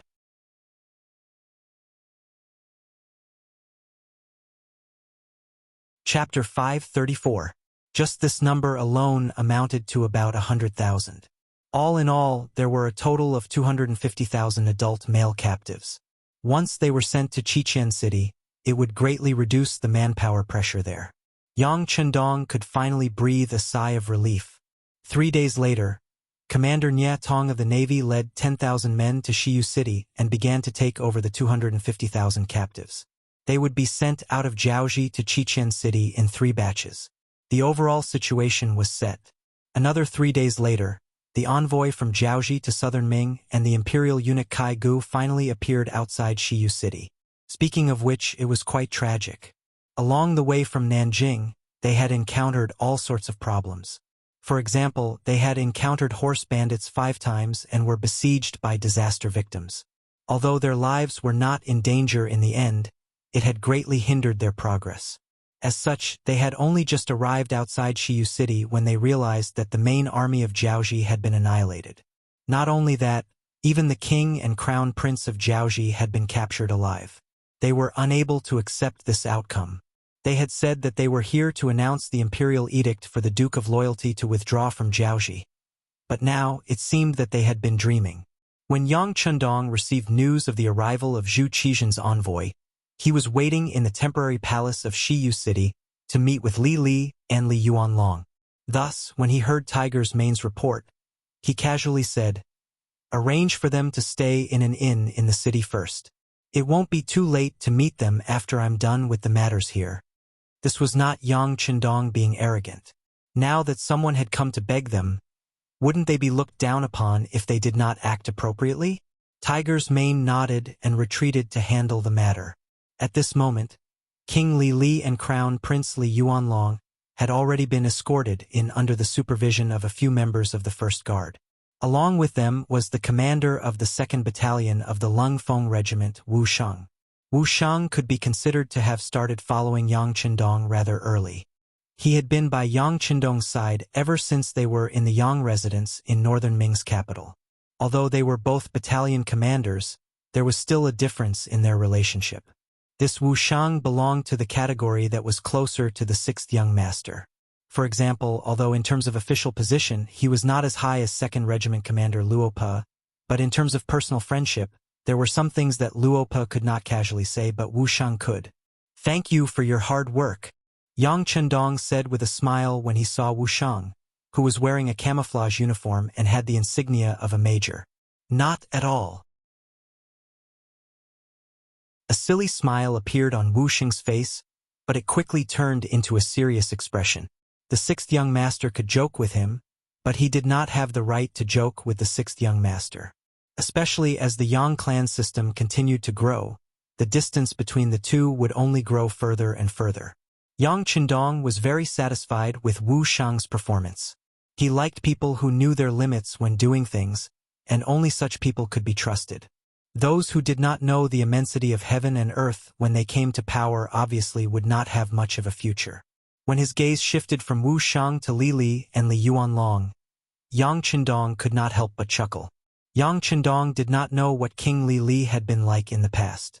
However, Yang Chendong had personally seen what Crown Prince Li Yuanlong was like. But now, in comparison, he was no longer as high-spirited as he was that day. His hair was hanging upside down, falling messily on his face. Although his clothes still looked like high-end goods, they were wrinkled, especially with a few shoe prints on them. With one look, one could imagine what kind of treatment he had received. It could be said that at this moment, there was no trace of the crown prince's demeanor on Li Yuanlong. It was not strange for people who did not know him to treat him as a beggar. Yang Chendong chuckled emotionally, but in the ears of Li Li and Li Yuanlong, the father and son pair, it was indeed a great mockery. The two immediately widened their eyes and looked like they couldn't wait to eat Yang Chendong. Bastard! Kneel down when you see the Duke of Loyalty. Beta Persei, who had been standing next to Yang Chendong, happened to see the unfriendly look in the eyes of the father and son and immediately roared. It was appropriate to say that it was a roar. Beta Persei's voice was very loud, and now that he was angry, his chi came out from his dantian. It was no different from a beast's howl. Just the shout scared Li Li and Li Yuanlong so much that they knelt on the ground. Of course, this was also due to the efforts of the members of the first guard squad behind them. In the eyes of the first guard squad, Beta Persei and Tiger's Mane often represented the sixth young master. The one who was hurt the most by this roar was Yang Chendong, who was sitting in front of him. Fortunately, the chi that had appeared in his body at some unknown time had greatly protected him. That was why he was only startled and not injured. But he could not help but rub his ears first, then turned back to glare at Beta Persei until he saw the other party smile a little embarrassedly. Then he turned his head again and looked at Li Li and Li Yuanlong. When the father and son glared at him just now, Yang Chendong didn't detect any killing intent from them. This could only prove that the two of them were really afraid. They just wanted to puff themselves up at their own cost. They just wanted to prove their existence and status. To be more specific, it was a bit of a show of strength but cowardice at heart. Unfortunately, Yang Chendong did not care about such little tricks. Not to mention that they were already prisoners. Even if they still had their original identities, he would never be afraid. Li Yuanlong, do you still remember our conversation that night? Yang Chendong finally spoke after looking at the father and son with a scrutinizing gaze. Yes, I remember. Li Yuanlong seemed to suddenly think of something. Then a trace of confusion appeared in his eyes, and then his whole body could not help but tremble. That night, Yang Chendong once said to him that if the father and son were willing to take the initiative to surrender, although they would lose their power, they would still be safe for the rest of their lives. But if they did not surrender, then they could only choose death. At that time, these conditions were indeed difficult to accept in his ears. But now, the overall situation was set, and they had really become Yang Chendong's prisoners. How could they not be afraid when they thought of this matter? As if to prove what he said at the beginning, Yang Chendong suddenly swung his long arm, and two flashing golden throwing knives flew out, then landed at the feet of Li Li and Li Yuanlong. The position was only a fist away from their feet. Their eyes lit up. Other than the father and son, the other people in the hall looked at Yang Chendong with eyes full of admiration. Not for anything else, but just because of the beautiful throwing knife skill. This was something they could not do even if they were beaten to death. They could throw the throwing knife, but they would not throw it so far, a distance of 40 meters, and they would not throw it so accurately. Of course, if they knew that the person involved was not satisfied with this skill. Yang Chendong was still thinking in his heart that he was still not mature and skilled in using chi. He originally aimed at the feet of the other party. Thinking about it, if the two throwing knives landed less than an inch in front of the feet, what kind of situation would it be? In this way, Yang Chendong thought that he still had to work hard to cultivate. He believed that with the existence of chi, as long as he continued to work hard, he would be able to do whatever he wanted. Ignoring the admiring eyes of others, Yang Chendong looked at Li Li and Li Yuanlong, the father and son, and said in an emotionless voice, "Since you are the first country I destroyed, I will give you a chance. Only one of you can live, you can choose." What was cruel? Presumably, this was cruel. Only one of the father and son could live, or let them choose for themselves. Most likely, anyone would hesitate when faced with such a question. They would be conflicted, and they might even be unable to stop themselves from cursing. Fortunately, Li Li and Li Yuanlong were not ordinary people. One of them was the king of a country, the other was the crown prince of a country, the future king. How could they be measured by the standards of ordinary people?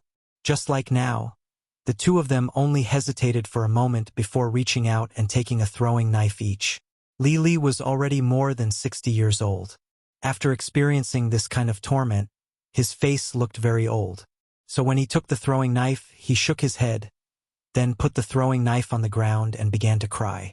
Woo woo woo. It was hard to imagine what kind of feeling a 60-year-old man would give when he cried. It was hard to describe, but a sense of sadness involuntarily spread out. Longer, I've let you down. I wasn't able to leave you a good family business. Now that I'm over 60 years old, I've lived long enough. Come kill me. This way you can live for a few more years. I just hope that every year on this day, you won't forget to burn some joss paper for me. Li Li was like a child who realized that he had lost his way. At this moment, Li Li completely opened his heart and cried bitterly. Originally, he had already clenched the throwing knife in his hand and was ready to fight to the death with his father, but he did not expect to see this scene. At this moment, Li Yuanlong did not know what to do. He only hesitated for a moment, then called out loudly and hugged his father. Although in his heart, he hated his father for provoking such a strong enemy like the mercenaries, causing him to lose his hope of succeeding the throne.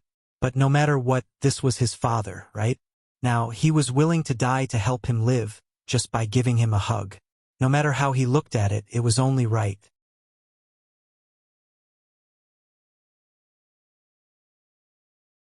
Chapter 535. For a moment, the father and son hugged each other and cried bitterly. Everyone was confused by this scene. It should be noted that not only were Yang Chendong and the others in the hall, but also Hong Jin and Chen Di, who seemed to have surrendered to the mercenaries, as well as Prime Minister Yuan Chuncheng and the others. They were all watching from the side. When they saw that Yang Chendong only gave the father and son the choice to live, they couldn't help but lower their heads. As former officials, of course, they didn't want to see this scene happen, but now the initiative was not in their hands. So what if they couldn't bear it? What followed was another scene of a father-son relationship, which really moved everyone to tears. Even Yuan Chuncheng was considering whether to stand up and plead for leniency. Although this may be useless and would anger the loyal Duke of the Great Ming Dynasty, if he didn't do this, he would feel guilty. Just when Prime Minister Yuan Chuncheng was still thinking about how to speak, the scene suddenly changed. The scene suddenly changed. A flying dagger suddenly appeared between the two people who were still hugging each other. Then blood splattered. The two people separated immediately after the dagger touched each other. The sudden change of scene made many people unable to figure out what happened. It wasn't until they saw the young Li Yuanlong with a throwing knife in his chest that everyone was surprised and suddenly realized that Li Li had made his move. Yes, Li Li made a move.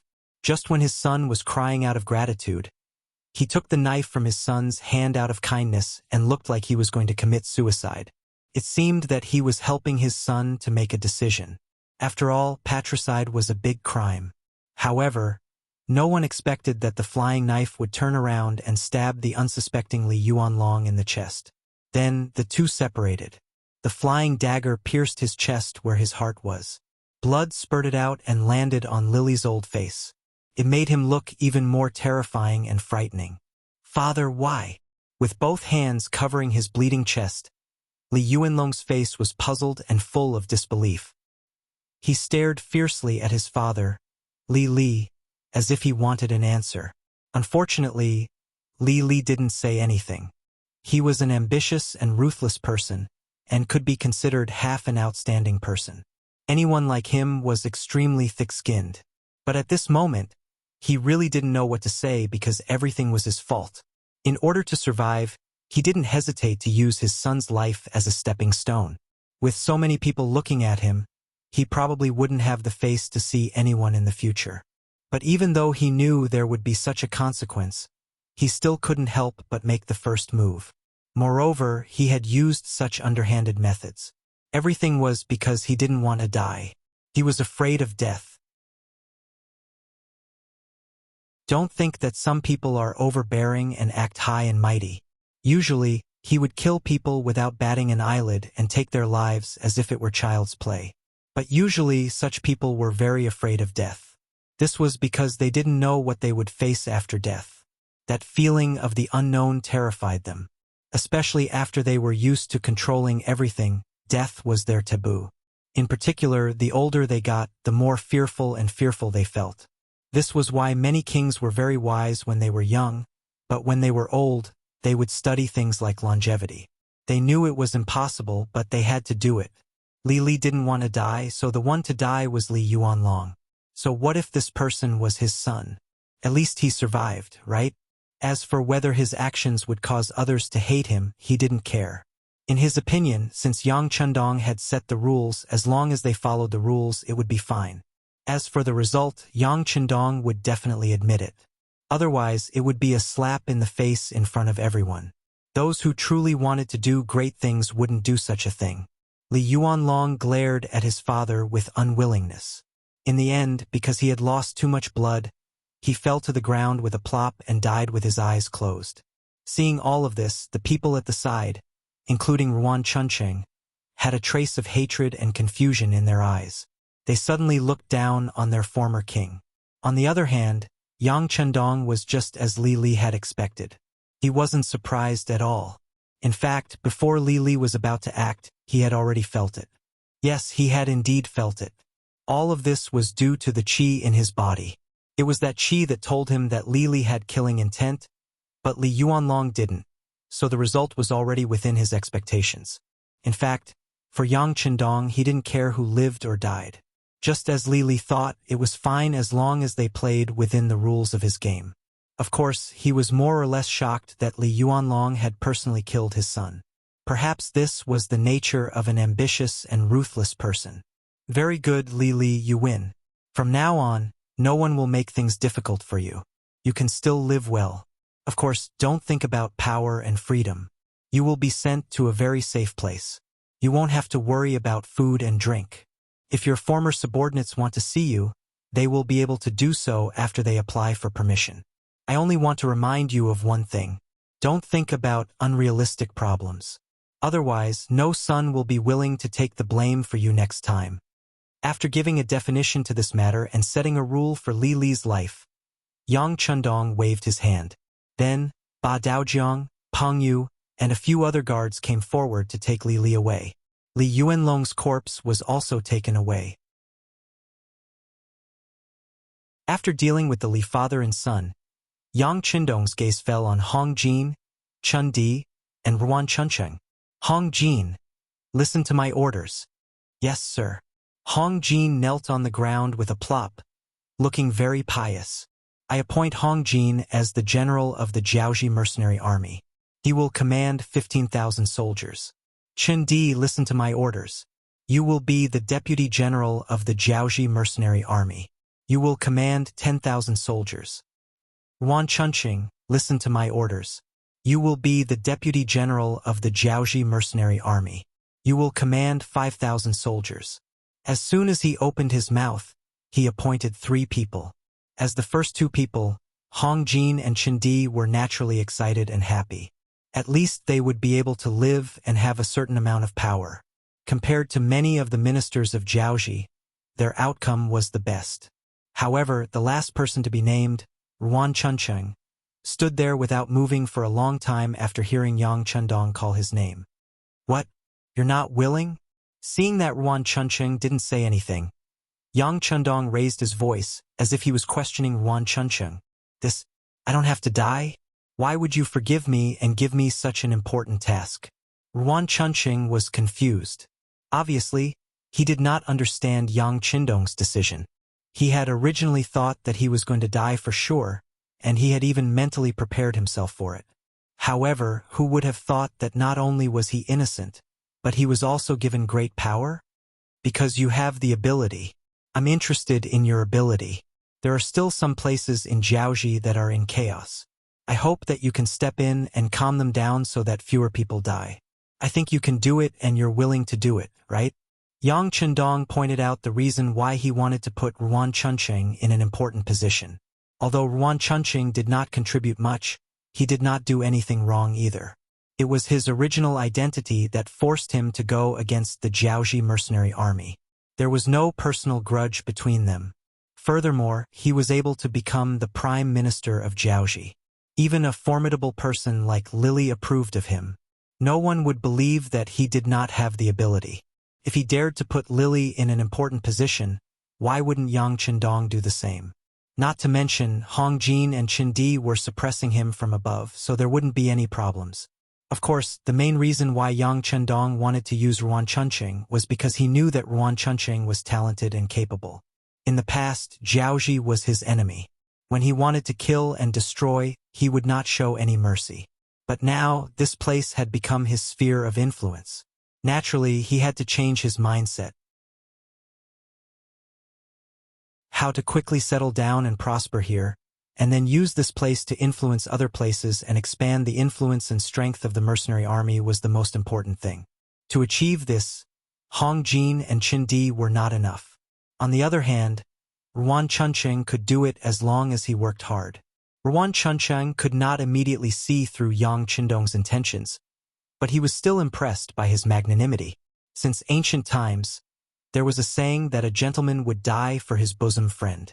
Even if he did not care about this favor, he had to accept this task for the sake of the Ruan clan's descendants.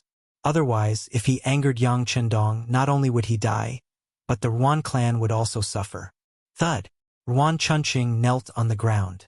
He did it willingly. Thank you, Duke of Loyalty. Chunqing will do my best. Only death awaits. Good, get up. I don't want you to die. Speaking of which, if you become my subordinate, you should live a better life. I have the ability to give you that. Of course, if anyone still has other tricks up their sleeves, don't blame me for being merciless once it's discovered. Yang Chendong's face couldn't help but become serious when he said the last part. I hate it when people betray me. If anyone dares to do so, they will suffer a fate worse than death. We don't dare, Hong Jin, Qin Di, and Ruan Chunqing said in unison. Taking advantage of this situation, Yang Chendong nodded his head and handed the matter of pacifying the other parts of Jiaoji to the three of them. Presumably, with these 30,000 men and the influence of the mercenaries, there shouldn't be any resistance in Jiaoji.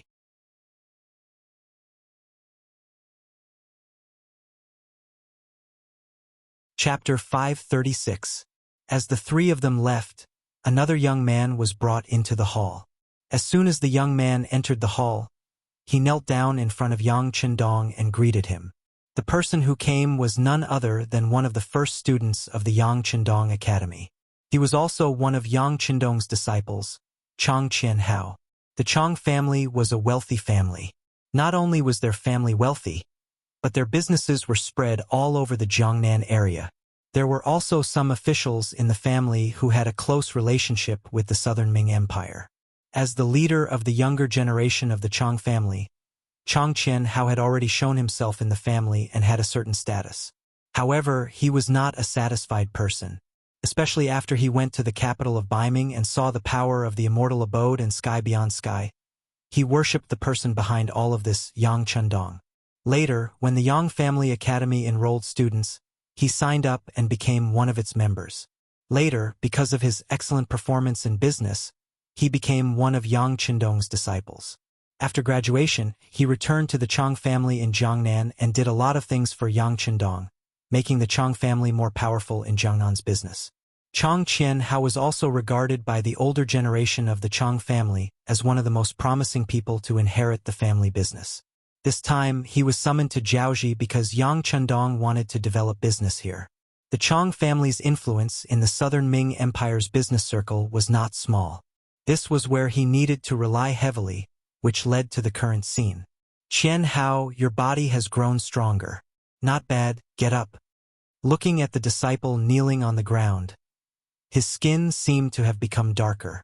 Yang Chendong nodded with satisfaction and then pointed to a chair in front of him. He did not dare to refuse an elder's gift. Although Yang Chendong was only a few months older than Chang Qianhao, the idea of a teacher for a day, A father for life was very popular at that time and was the most orthodox existence. Chang Qianhao sat in front of Yang Chendong with a trembling look. Don't be nervous. I called you over this time because I have something for you to do. Teacher is planning to start a business with Jiaoji as the center. He will start selling some of the realm beyond heaven's products here and then sell them to the Southern Ming dynasty and the nearby countries. How about it? Do you have the confidence to do this well? Yang Chendong said with a smile. Even though Baiming already had a heavens beyond trading company, transportation in ancient times wasn't very developed. When some goods were shipped to Southern Ming, or even Jiaoji, the price would rise quite a bit due to transportation issues. This wasn't beneficial for the quick sale of some goods in Crimson City. That was why he had decided to build a second commercial center around Jiaoji.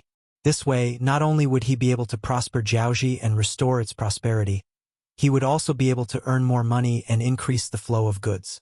Why not? Chang Qianhao had already thought of the reason before he had come. As for people saying that Jiaoji was still Jiaoji and that Yang Chendong's words didn't necessarily have the final say, he didn't think too much about it. With his trust in his teacher, he naturally didn't need to worry about the safety of his teacher. As expected, when he arrived at Jiaoji, everything had changed. The originally huge country had now become Yang Chendong's territory. If this happened to anyone else, they would definitely be shocked. However, when it was related to Yang Chendong, Chang Qianhao felt that it couldn't be any simpler. If someone really went to the Yang Family Academy and listened to Yang Chendong's lectures, they would know that this young teacher really knew everything from astronomy to geography. It was as if there was nothing he didn't know and nothing he couldn't understand. It wasn't strange for someone like this to be able to do anything because he possessed such magic and ability. Teacher, this student will definitely do his best and won't disappoint you, said Chang Qianhao excitedly. Although Yang Chendong hadn't mentioned what benefits he would give him from the start, sometimes it was best to not mention it. For example, when selling things to different places, there would always be a problem with the ratio, and there would always be a problem with the distributor. Yang Chendong didn't specify who would give him the benefits, so how this cake would be divided, wouldn't it all be up to him? This was an opportunity to indirectly strengthen the Chang family. As long as he was slightly biased towards the Chang family and those who were on good terms with the Chang family, wouldn't he have everything? Of course, it would only be limited to a little manipulation, and he couldn't go overboard. Moreover, the Chang family would have to pay the price as well. Otherwise, no one could imagine the consequences of angering his teacher. If that day really came, it would be hard to say whether the entire Chang family would still exist. The conversation with Chang Qianhao soon ended. After all, Yang Chendong had a lot of things to do. He only needed to point out a way to do business, and the people below should know how to do it. His main focus was still on dealing with major issues. What was a major issue? Of course, it was how to deal with the relationship between Southern Ming, Baiming, and the Min King. The reason why the Min King was placed in the same position as Southern Ming and Baiming. That was because Yang Chendong didn't mean to be enemies with the Min King. On the contrary, he had to find a way to balance these three forces as much as possible. Only in this way they wouldn't point their spears at him, and he would have the opportunity to develop his own territory and do what he wanted to do. Beta Persei, prepare the meal. In the afternoon, I will meet with the envoys from Southern Ming. After all, they represent Ying sect, so it wouldn't be good to neglect them too much. After dealing with these matters in the morning, Yang Chendong stretched his back and stood up. Compared to Yang Chendong's satisfaction, the imperial eunuch Kai Go, who was entrusted by Ying sect's Zhu Qizhen to come to Jiaoji to announce the edict, was not in the mood to eat or drink. Initially, he thought that he was here as a representative of Yingzong to mediate the war in Jiaoji with a transcendent status. Thinking about it, with the war in a stalemate, both sides had probably suffered heavy losses, but no one wanted to take a step back. At this time, his appearance could give them a way out, and he would definitely be welcomed by everyone. In fact, it would be reasonable for them to seek some benefits for the Southern Ming Empire. This was also the reason why his uncle Kaizhong worked hard to get this job for him. Ying sect's Zhu Qizhen was a person who remembered what he had eaten but not what he had beaten. Because of Wang Zhen, Tu Mu was defeated and he almost lost the throne. However, after establishing himself in Nanjing, he still reactivated the eunuch group. However, even though they were all eunuchs, their identities were different. For example, the eunuchs around Ying sect had several factions. Other than Mao Mu, who mainly served Empress Qin, there were also Chao Jixiang, Qian Sangbao, and Kai Zhong. Regarding the emergence of these eunuch factions, Zhu Qizhen had always been looking for a way to balance them. He didn't want to let one faction become too big, but he also didn't want to let one faction be suppressed to the point where they couldn't survive. However, no matter what he did, it was difficult to balance a bowl of water. In comparison, Kai Zhong's faction was originally weak. Perhaps it was because Zhu Qizhen saw this point that he gave the task of announcing the edict to Kai Zhong's nephew, Kai Go. Along the way, Kai Go had been imagining what kind of identity he would have when he arrived in Jiaoji, and what kind of awe-inspiring appearance he would have. However, in reality, the closer he got to the land of Jiaoji, the more complicated his thoughts became. Along the way, all he heard was news of the defeat of the Jiaoji army. When he arrived at Hanoi, the capital of Jiaoji, he heard about the battle at Shiyu City. The Jiaoji army had suffered a great defeat, and even the country's ruler had fled. It was beyond Kai Ji's expectations that the battle would come to an end in such a short time. As such, along the way from Hanoi to Shiyu City, most of the Jiaoji envoys who were following him had fled. Perhaps they were afraid of being implicated. Others could leave, but Kai Gu couldn't. Otherwise, not only would he implicate his uncle, but he would also have nowhere to go. What awaited him was the pursuit of the Eastern faction guards and the embroidered uniform guards. Bracing himself, he finally arrived at Shiyu City. Before he even entered the city, he saw several Jingguan. There were the 5,000 Jiaoji Jingguan from before, as well as the 30,000 Jiaoji Jingguan after the battle. When he saw the huge Jingguan from afar, Kai Go couldn't help but feel his legs go weak. His scalp went numb, and his body trembled uncontrollably. He knew that his mission this time wouldn't be easy to complete. Regardless of his feelings, Kai Go still made his way to Shiyu City. Indeed, he was warmly received, and only then did he feel better. When he was informed that the Duke of Loyalty would meet him in the afternoon, he began to ponder about how he should speak and complete his mission. Before he could think of anything, another piece of news came, disrupting Kai Ji's calm mind. The king of Jiaoji and the crown prince had been captured by Yang Chendong. Not only that, the king of Jiaoji even killed his young son in front of everyone in order to survive. Naturally, Kai Gu wouldn't doubt the authenticity of this news. After all, the ones who spread this news were some of the old officials of Jiaoji, and it was said that they had witnessed it with their own eyes. If this news was true, then there was a problem. Jiaoji had already been destroyed. Wouldn't it be ridiculous for him to appear here as the mediator of the war? While he was in a daze, someone came to see him, saying that the Duke of Loyalty wanted to meet him. With incomparable nervousness, Kai Go came to a courtyard and saw the Duke of Loyalty of the Great Ming Dynasty playing with goldfish beside a pond in the garden.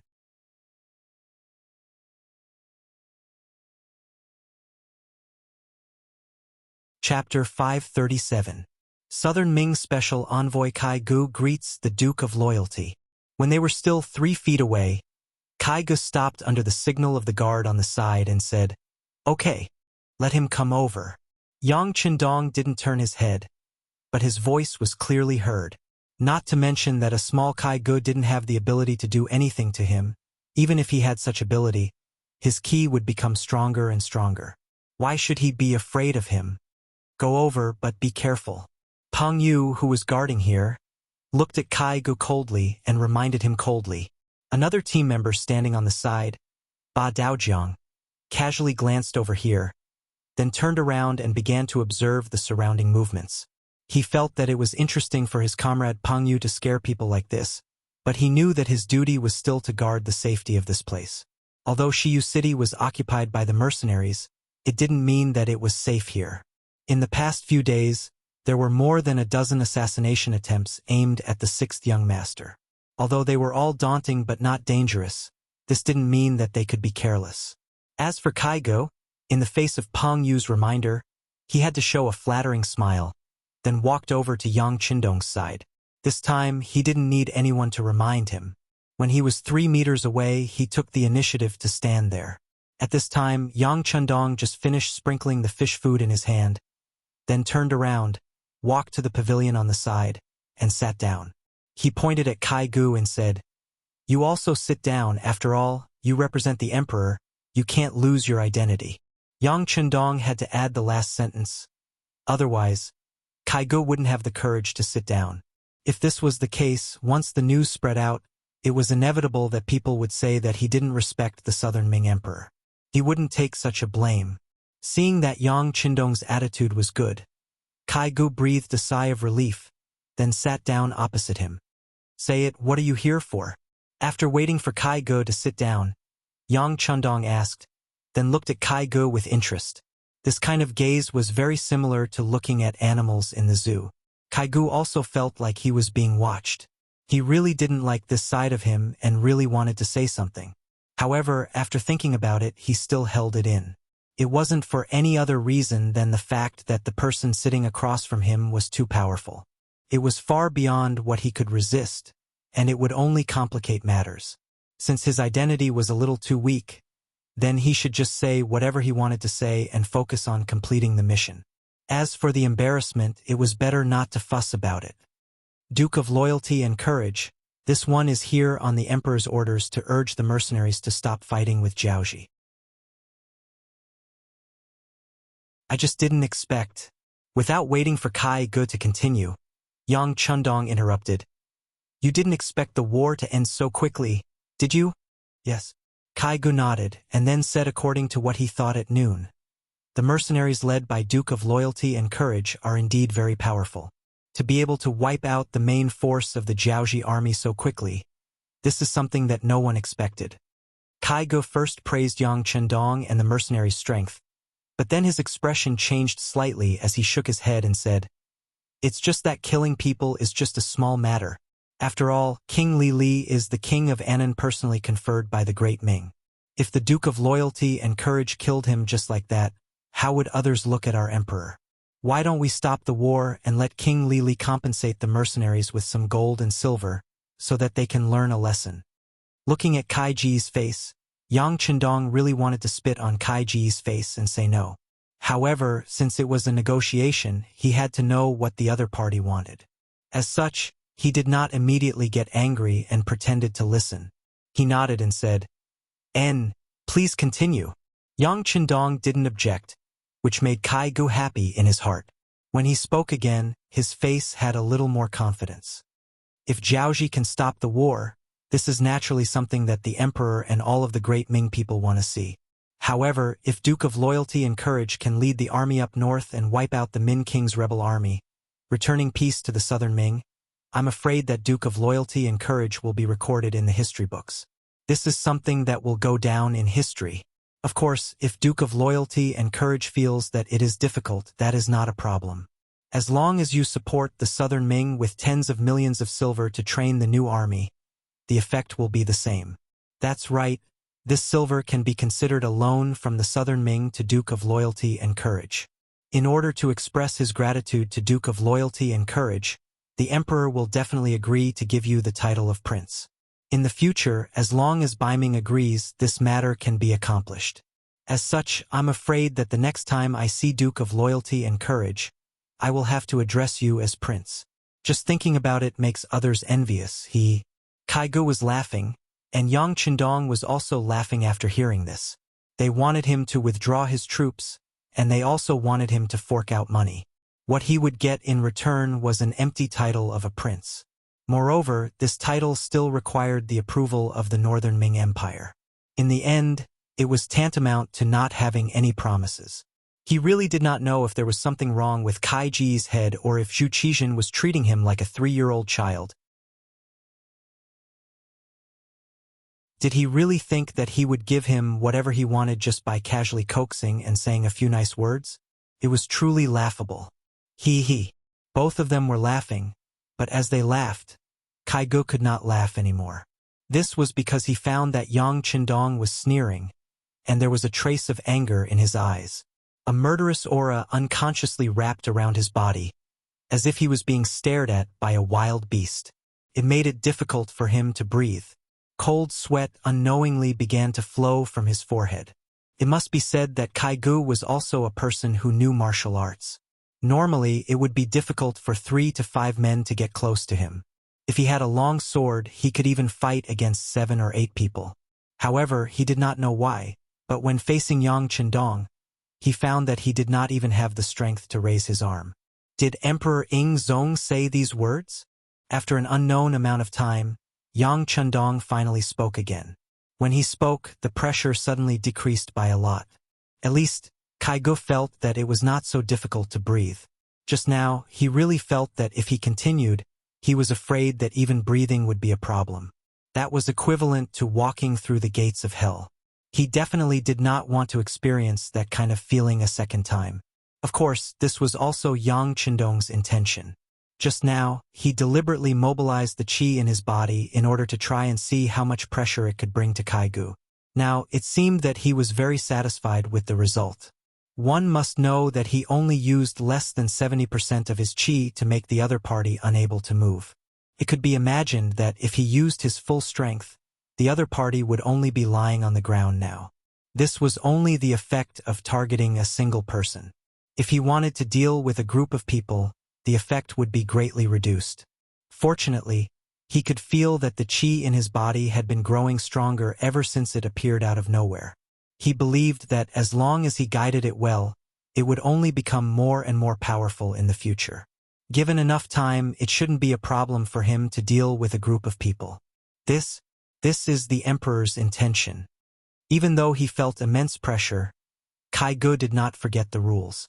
As he spoke, he even cupped his hands in the air to show his respect to the emperor. Then, do you think that there is any meaning in saying all this now? Of course, Yang Chendong knew that this was Ing Zong's intention. Otherwise, how would a small eunuch like him dare to do such a thing on his own? However, he still asked the question because he wanted to put the pressure on Kaigu. Under the pressure, the might of the qi was naturally displayed. Kaigu shook his head. To be honest, I'm afraid that no one would expect the mercenary army to be so powerful that the Duke of Loyalty could pacify the Jiaoji army in such a short time. Looking at it this way, these requests are somewhat inappropriate.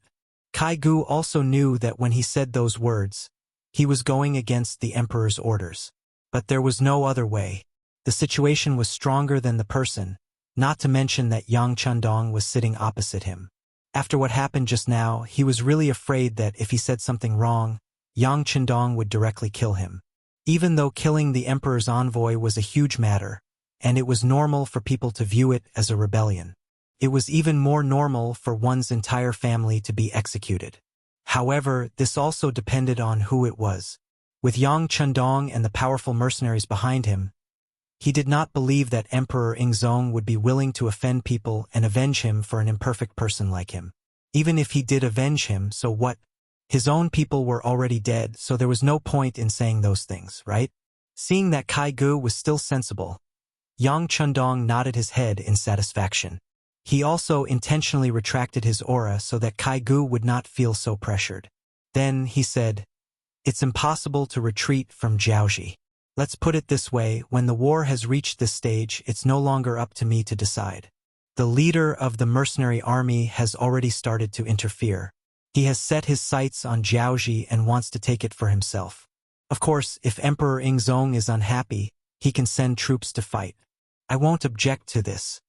After deciding on the direction of the formation, Yang Chendong said, "Maybe you don't know, but if it wasn't for me, the mercenary army's target would not be Jiaoji, but the entire Great Ming Dynasty. You can also see how powerful the mercenary army is. They have such strength now." When he heard Yang Chendong say that the mercenary army's target was the Great Ming Dynasty, Kaigu was indeed a little afraid. If it was the Great Ming Dynasty a few years ago, which was the Great Ming Dynasty that had not experienced the changes of the earth and it could still be said that they could wrestle with the mercenary army. After all, they did not have anything else, but they had a large territory and a large population. But now, the Great Ming Dynasty was divided into north and south, and now there was the addition of Prince Min's forces. Emperor Ingzong himself was in a terrible fix. If the mercenary army joined in, the consequences could be imagined.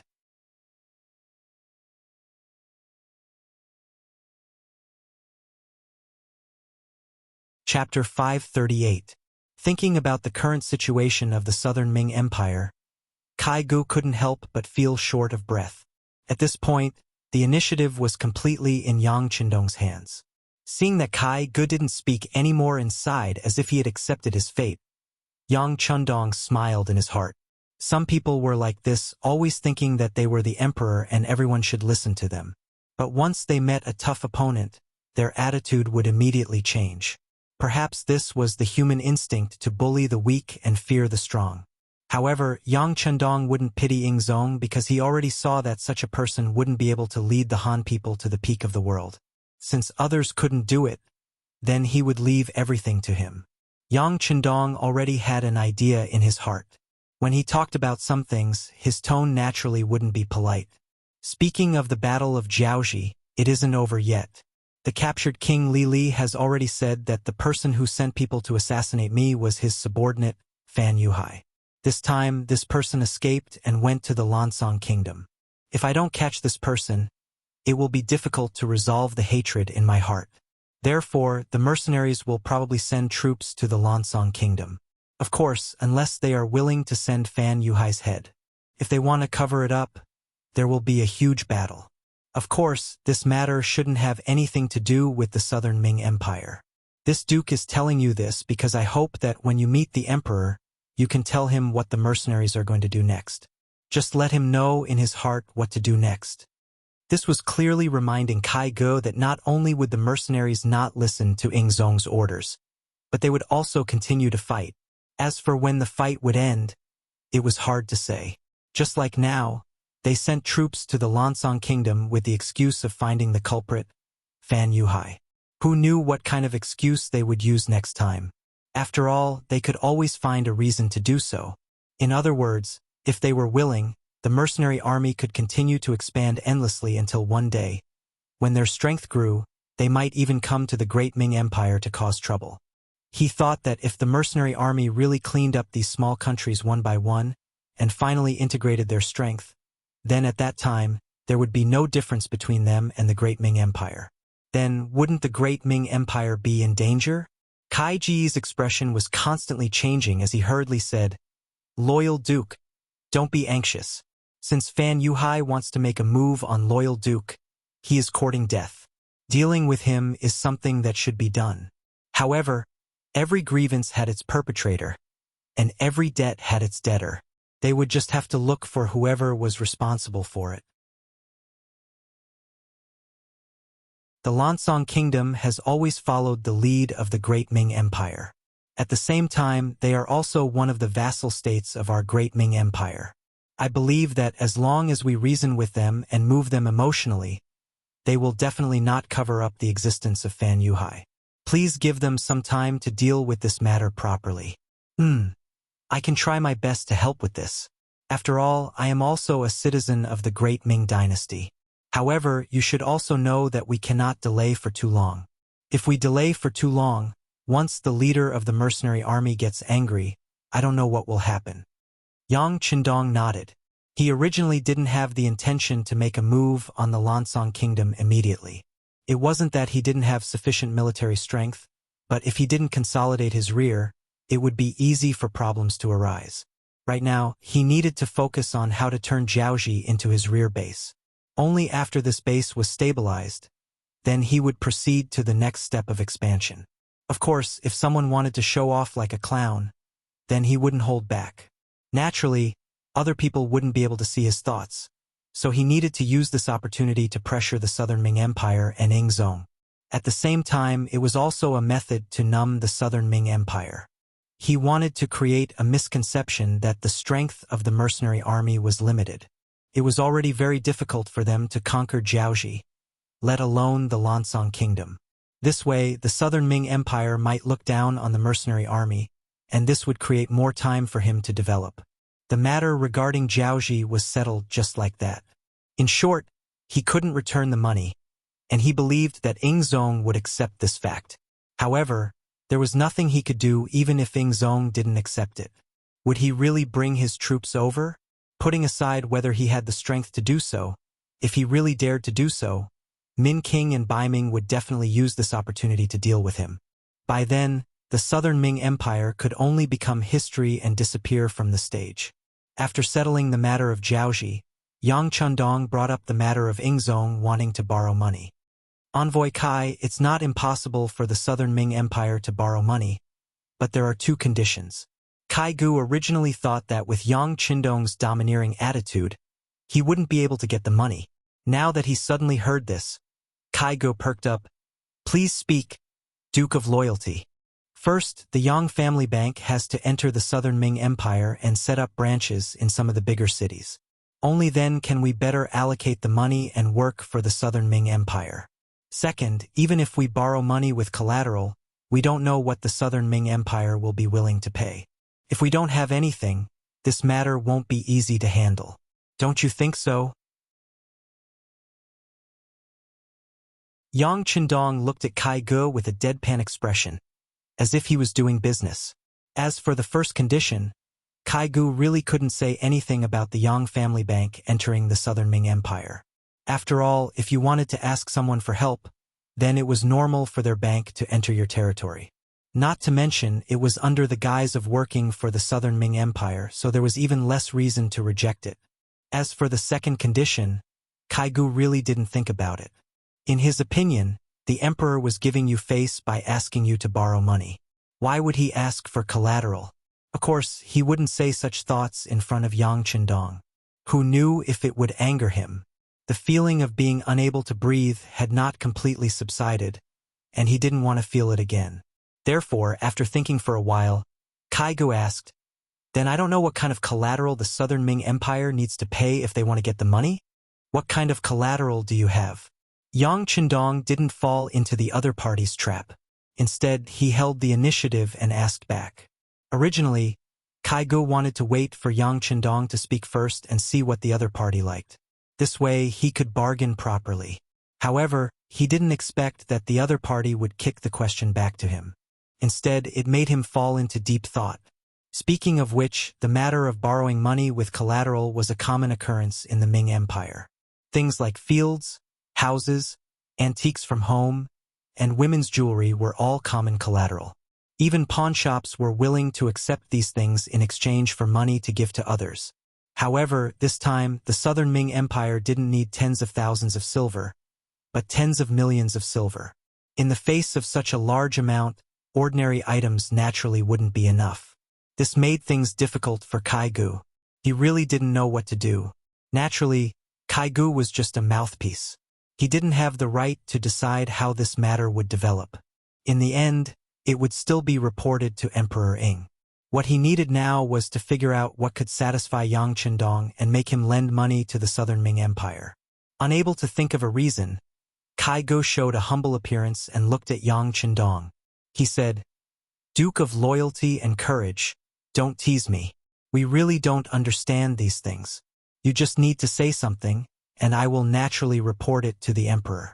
He will be wise and make the final decision."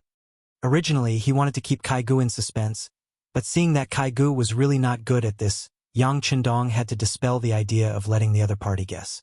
He said, "To be honest, there is indeed nothing in the Southern Ming Empire that the mercenary leader would like." Min Wang and Bai Ming are eyeing covetously from the side. "Even if you are willing to give us land, I think the mercenary leader may not agree. Moreover, you don't want the mercenaries to intervene in the internal affairs of the great Ming Empire." He. Kai Gu smiled awkwardly. What a joke. Land was the foundation of a country. Even if the mercenaries wanted it, Zhu Qizhen wouldn't give it to them. Besides, the Southern Ming Empire was already chaotic enough. If the mercenaries were to intervene at this time, wouldn't it be even more chaotic?